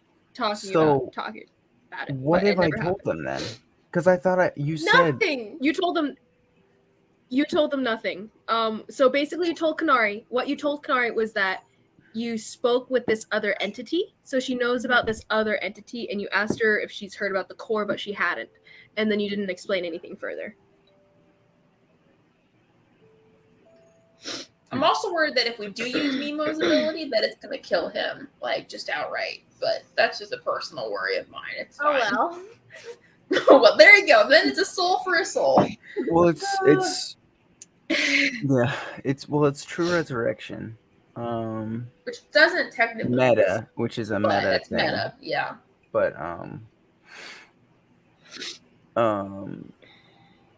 I also don't think Nemo would necessarily understand. Like, he would get an inkling of like that being passed, but I don't think he would understand. He knows what kind of power he has. He knows the capability of it. He like, without really having previous familiarity with the spell, I think he knows what he can do just knowing that it's there in his hijack position. Like, he can cast it knowingly. So you know what it does. Maybe not, like, you probably don't have any context for it, but like, you know that you could bring back anyone within any amount of time that they've been dead, as long as you have their remains. Oh, I don't think you even need remains. It's not true resurrection, by the way. This is not the Just ultimate resurrection. This is like... It's just resurrection. Yeah, this is just resurrection. Mm-hmm. Or it's raised dead. Sorry. I'm pretty sure it's raised dead, actually. I'm pretty sure it's raised dead. Yeah. So it has to be within 100 days. But you guys are still... You have time. Ample time. So you'll still need the crystal, but you have a crystal. You just don't know whether you'll need a soul or not. If you'd like, you can try to contact the core again by going in between. There's got to be something we can figure out, guys. I mean, like, there's got to be something we can do. So, I mean, we can... So Carly's left at this point, so I'm talking to Kanari and all. Okay. I mean... I could try. Like, You could try what? I'm pretty sure that part of something I tapped into when I was, quote unquote, dying, as you guys say. Which time? The important time, the one you guys got mad at. Oh, That's every not the time time. you were actually dead and brought you back. That too. I feel like it's the same thing. I feel like I have some sort of whatever that was that brought me back. I have some sort of that power within me, and I mean, I could try. Nemo, if you've been able to do this the whole time and hasn't said anything while been wandering around making deals with a bunch of people, it's going to be pretty frustrating. Well, I've never... So you think you can bring her back on your own without any repercussions on yourself? I don't know. All I want is power. And now that I have something that I've never quite attained, I've never reached this level before, and I don't quite know what to do with it. Well, that's not concerning at all. It's not. Is this like a one-time thing? You can only do this once and that's it? Or you can do this however many times you want? I don't know. I wouldn't know until I try.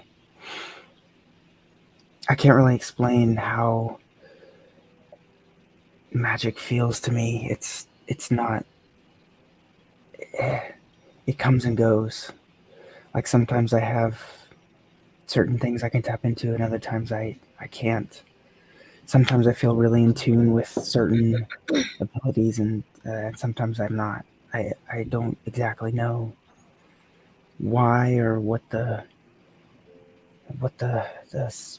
pattern is. I haven't figured that out. I just know that there's something there that, if we're at wit's end, which it seems like we are, I can try.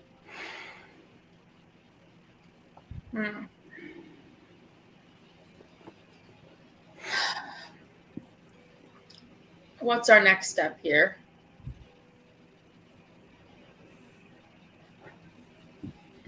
We've got the auction in 5 days. No real plan for how to bring your toll back.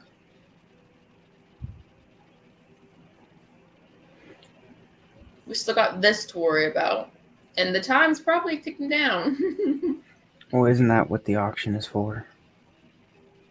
I mean, Yeah. besides the kid. But You guys do have 2 other things you guys could pursue. Patronus. There's other places that the Aeltress might be. Mm-hmm. And Patronus. Well, he's supposed to be at the auction, right? Maybe. But we're not sure. Okay, so as you guys are discussing this up in the upper room in the Tawdry Inn, and Mnemo informs you guys that he could possibly do something to bring a toll back, but he's not really for sure about it. Karhale, you looking around the city, searching out Merrick. Go ahead and roll me a investigation check. Actually, perception check as you look for him. Okay. I was gonna say both of those suck for me, so I really hope this roll is good. All right. Wait, I gotta look. What's my? You said perception? Got a +1 in that now, Becky. 19. Did I just do like 3 19s in a I'm sorry. row? Did you roll multiple times? Huh? I'm confused. Did you roll the die multiple times? No. I thought. Oh, okay. I thought I heard like 3 rolls. And I was just confused. Anyway, It did sound a couple things, you're fine. but I just thought I heard it sounded like 4 different rolls, and I was like, wait, why is she rolling so many times? Anyway, okay. Yeah, didn't it maybe it echoed or something? Echoed I don't know, weird, but yeah. I heard like It was weird. Do I need to put headphones on? No. I No took them idea. out because they were. It's not echoing your crackling. voice. Yeah, Mhm. that's fine. Maybe it was the crackling. I don't know. Spooky. But you said 19. Yeah. You do find Merrick. Yeah, you do find Merrick. He is presently working on patrol. So you see him walking around with some other walkers, making their rounds, patrolling the Penise ward. You didn't even have to change wards. You knew he was assigned to this area. So as you're kind of like looking around, trying to track them down and maybe asking about like, hey, have you guys seen any walkers, patrollers around? And people will point him out. So you find him with the same female partner that he was with last time you talked with him. And he sees you kind of down the street, and he's like cocks his head a bit and like says something to his partner, and the partner kind of continues strolling after him, and he pauses and lets you catch up to him.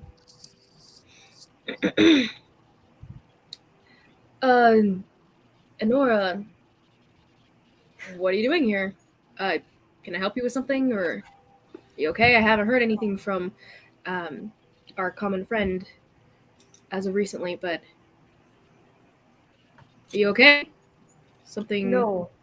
You look I don't a know little rough. why I'm here, to be honest.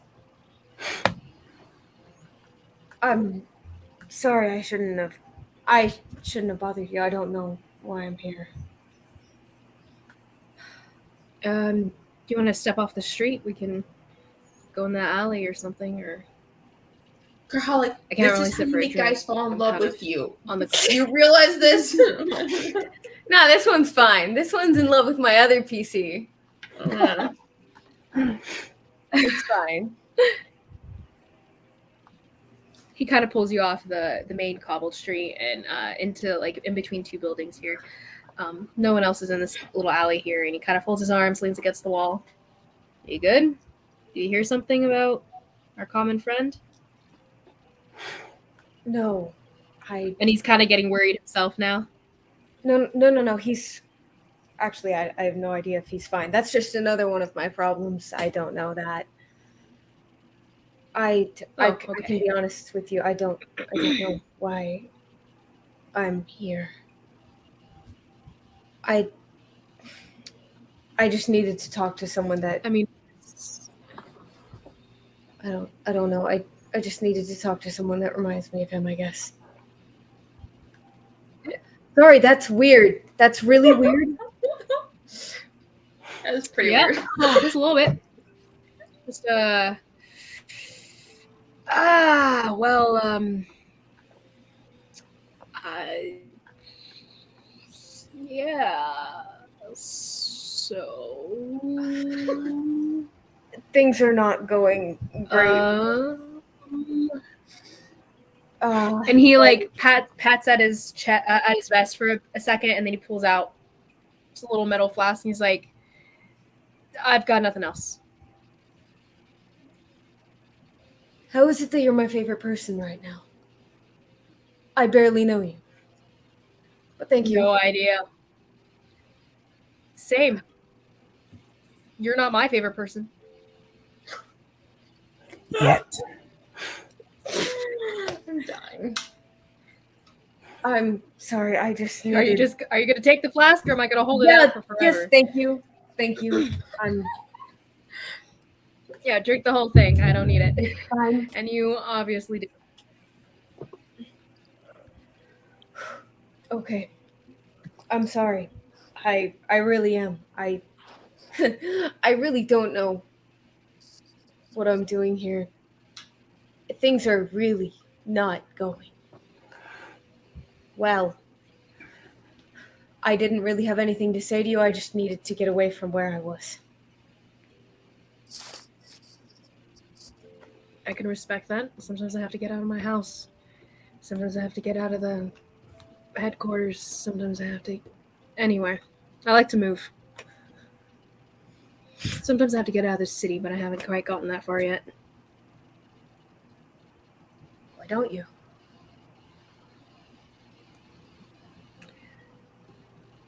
I don't know. Sense of duty.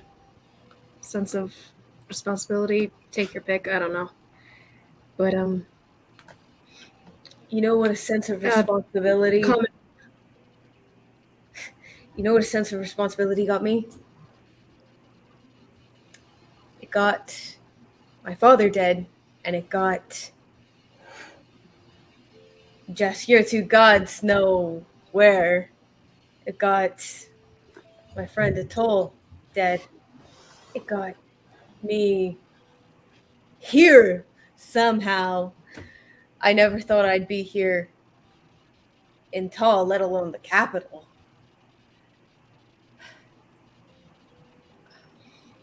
I'd ask how exactly that happened, but it sounds like a long story. Carly, why are you here? Why are you talking to me?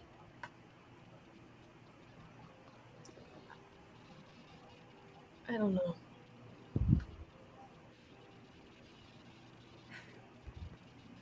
I don't know. I wanted to talk to my mother. I wanted to talk to Jaskier. I do have pointing dreams, so I don't know. I guess I would just have to wait for nightfall to do that, but I don't know if that's really the best idea. Because, you know, I've already put him in enough danger as it is.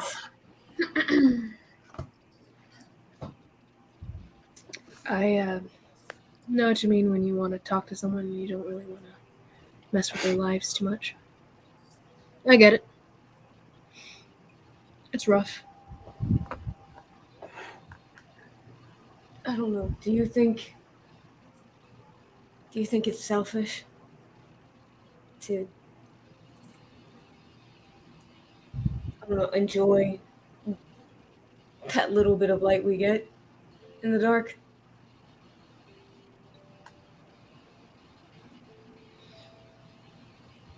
Well, say you have a candle, right? And you're in a very dark room. If you don't take all the care in the world to keep that candle burning, holding it to yourself, not letting it just blow out, then you lose it. So you gotta hold it tight. Keep it to yourself. Protect it. Otherwise it goes out, and then who does it help? No one.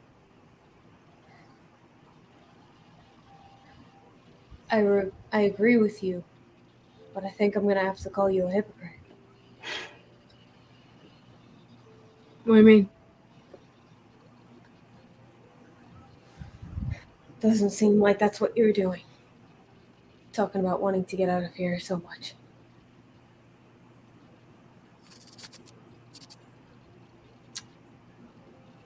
I mean, I want to, but that's not what I'm doing. I'm trying to make a better place. And eventually I will be able to, but there's steps I have to take before I get there. So whether or not I want to go off adventuring with whoever I want to go with doesn't matter, because I can do a lot more here, even if she can do a lot more out there. Not that it's a she, it's just, whoever, hypothetically. But like, I can do something here is what I'm saying. I can't just leave that behind. This city is already going to shit. Is what I meant to say. Anyway, the city is already going to shit. So if I leave, it'll just get that much worse. So I'm sticking around. I'm sticking it out. I'm gonna fix it, whether or not this place wants to be fixed. So you're just going to And if I do that, I think. Is this the friend of Jaskier? Mm-hmm. Mm-hmm. So instead of enjoying the light you get in the dark, you're going to deny yourself that and let it chip away at your humanity?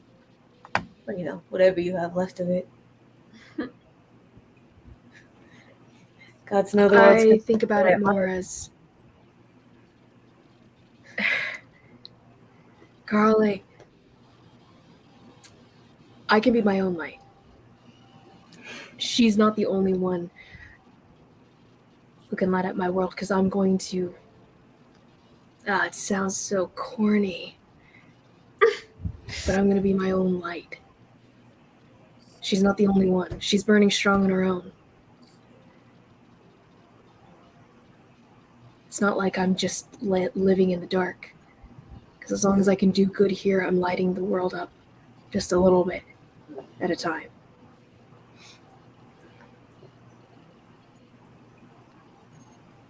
You can't just let yourself burn out, Garhale. You have to let yourself live a little bit. Don't smother yourself in the darkness.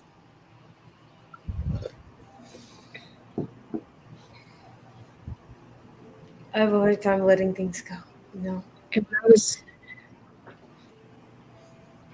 When I was talking about a candle and that whole analogy there, I was more so talking about your own, inner light. Don't let that snuff out, That's bold of you to You assume seem I to be have wearing that. a little thin. I can see it. I mean, Jaskier wouldn't like you as much as he does, being in love with you, and he kind of rolls his eyes if you didn't. So, Bold of you to assume that, too. I mean, he did let me walk away. And he didn't have me arrested, so that's a cool thing. Not cool. I mean, it's not bad. pretty good. That's true. He didn't arrest me. It's better than some relationships. That makes me kind of sad for you. The bar is that low?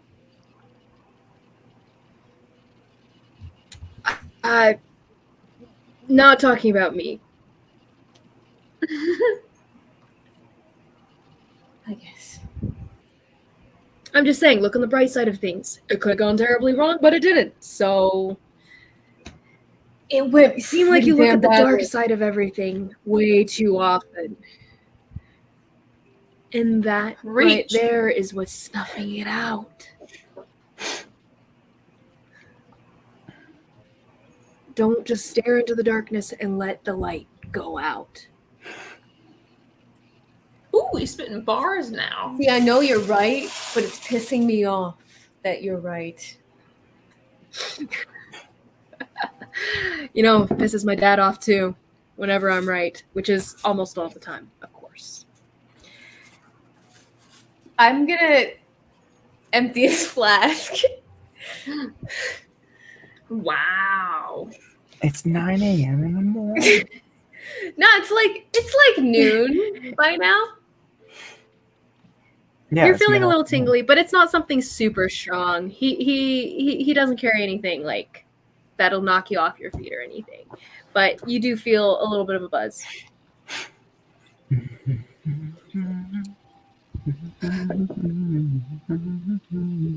It's fine.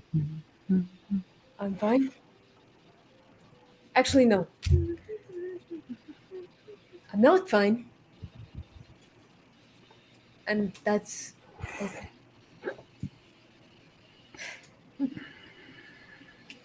Things really suck now. So that means it can only get better. Right?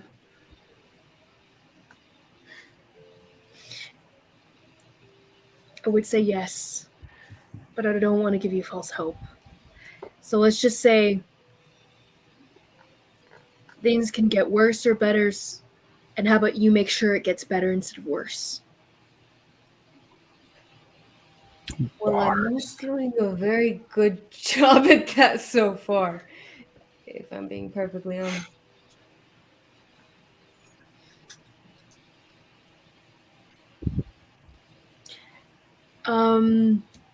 If I can just throw one more analogy into this. If a candle's struggling to stay lit, the way to keep it lit is to put a little bit more flame into it, right? Mixing a few more lit candles into that burns a stronger flame. So how about instead of talking to me, someone you barely know, go talk to your friends. You know, I really hate you. Because if I remember last time we talked, you said you had some. You know, I really hate you. Like a lot. Right now. You sound like my mother. I feel like this is how our beautiful relationship is taking off. What? You just buy me drinks and then you yell at me until I go do the right thing? Oh, no. I give you a free drink and then yell at you until you go and figure yourself out.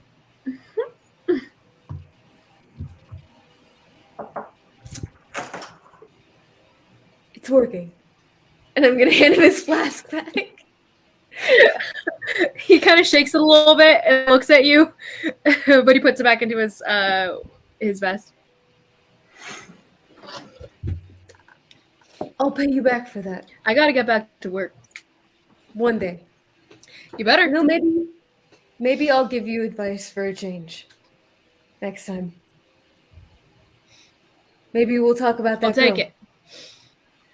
You're gonna need it. If that girl ever, and he mutters this under his breath as he walks away. If that girl ever comes back, and he kind of ambles his way back to, you see the partner as you guys step out of the alleyway. You see his partner kind of just hanging by one of the shops up ahead, looking back, kind of tapping her foot and everything, and sees him, raises her hands up. He's like, brushes it off, and he's like, come in, and he jogs over. Well, this is fine. I'm fine. This is fine. Totally fine. It's fine. It's fine. I'm fine. Okay. Totally fine. I'm gonna amble my way back.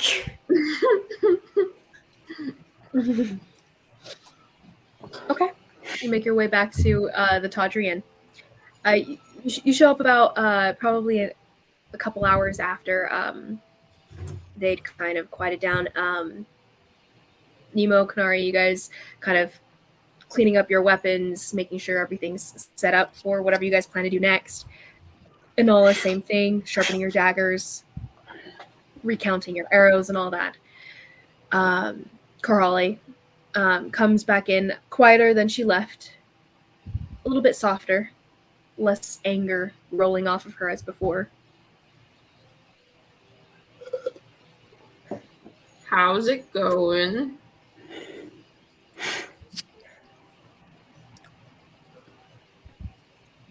You really have my back, don't you? Me or him? You. Of course I do. I may give you crap, but I've got your back. Why? You don't owe me anything.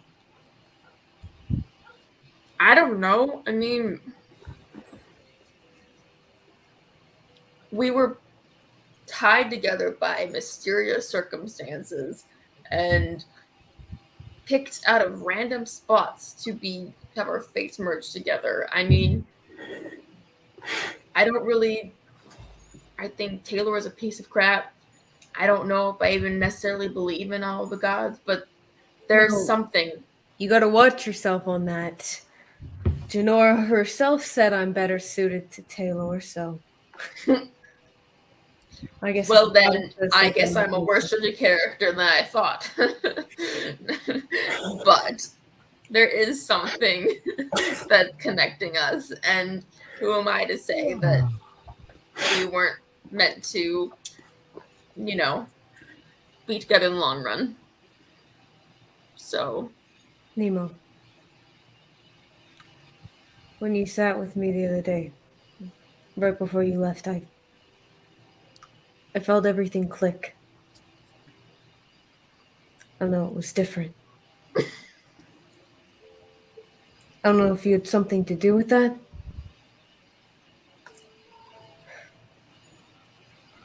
Anyways, I don't know. Good talk. You continue to piss me off.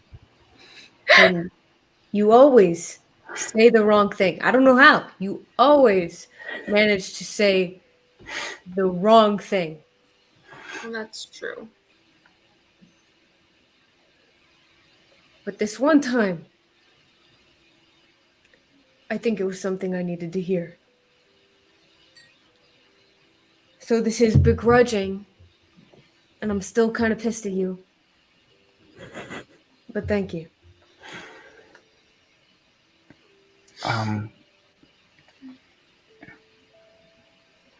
Yeah, okay. Thank you for the thank you. Is it a bit that you do where you just always manage to say the wrong thing? Never mind. Never mind. Inala, I don't know how or why, but you have my back too. So thank you.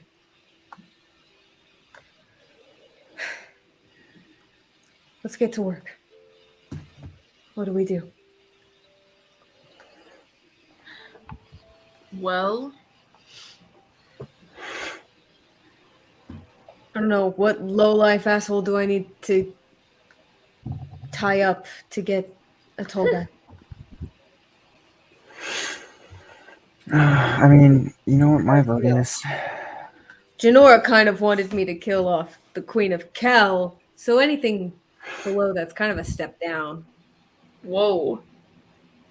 Wait, I mean, why would you kill the Queen of Kel? I don't know, ask Janora. like the current Queen of Kel? Yeah, that one. You know, you could just contact Janora yourself. You know, it's only like 3 to 5 business days to contact her. Like a new mother. Why would you want that? You wanted me to kill the kid first. That was fun, because apparently the kid was born through unnatural magic. In what way is magic unnatural, is my question. Yeah, that's my question too. Wait, so just for my sake, so Raiden is just like, he's trying to gain more power in Kel? Alethkar. Dang it, I can't keep any of them straight. Yeah, Raden's from Alethkar. Yeah, so Alethkar is the one that's to the west. Then we have Kel in the south, which is a major country. And then you have Tal in the east. So Okay. all of them are kind of at each other's throats. Kel is trying to take everyone over. Tal's just kind of trying to keep its borders. Elithkar is just trying to keep its borders as well. But So Kel's the problem. everyone kind of dislikes each other. Kel is the problem. Kel is the problem, yes, but one among many. Like, not everyone's great. Kel is just also trying to conquer and take over. Well, see, the main problem is Alethkar and Tal are too busy trying to kill its own citizens to worry about Kel. What was the last thing you said? Yeah. It's so true. Tal and Alethkar. The problem is that Alethkar and about killing their own citizens. Yeah. For Keep Tal, going. the Sorry. Maidborns, for Alethkar, the slavery thing, to worry about Kel. Well, yeah. Okay, fair enough. Okay, so do you guys want to continue from here? We are at 4 hours, not including the break, but we could stop here. I know, Rachel, you're tired. How are we all feeling? I'd say probably stop here. I have a really bad migraine, so I need to go to bed. Oh, hun. I was about to say, like, I'm okay-ish, but, like, not too much longer. But I don't know if there's a good stopping point after this or not. Mm-hmm. And if you're not feeling well, Rachel, then... I feel like this is pretty good. You can play with taking me if you want to play more. Well, we don't really have any clear direction, I don't think, at this point. I prefer to stick with everyone. Yeah, same. Yeah, and if you guys want to discuss it, like, outside the game, too, we can, like... We should. delve into the next... Yeah, because now we're not really... Yeah. I was kind of banking on this whole Genora thing working, so I hadn't given it no idea. I know, I'm sorry. Got it. I have no idea what to do now. It'll work. We'll just... And Mnemo has told Kanari and Anala about the fact that he can try to do something about bringing a toll back. But that hasn't really been thoroughly explained to them, and then we could probably say that you guys all relay that information to Karhale so she knows too. And we can maybe pick up from there next session. Yeah. But yes, Mnemo, you're not sure if you would need a soul. But from what you guys remember from what Hongo and Juna told you is that when you're dealing with just regular arcane magic and doing it from like this outside source of bringing someone back from the dead, that's when you need the soul in exchange, because there's no personal so that's when you need a soul in exchange. But when you're using divine magic and the right of a god to bring someone back from the dead, there's no need of a soul in exchange. So if you guys were approaching like a cleric who could cast this spell, you guys wouldn't need a soul in exchange. They could just do it if they were willing, and if the whole ritual works. But so in that case, you're not sure for Mnemo, you're not sure whether that counts for you or not, and whether the core in this case counts as a god that you're casting through, or if it's still just purely arcane outside sourcing. Okay.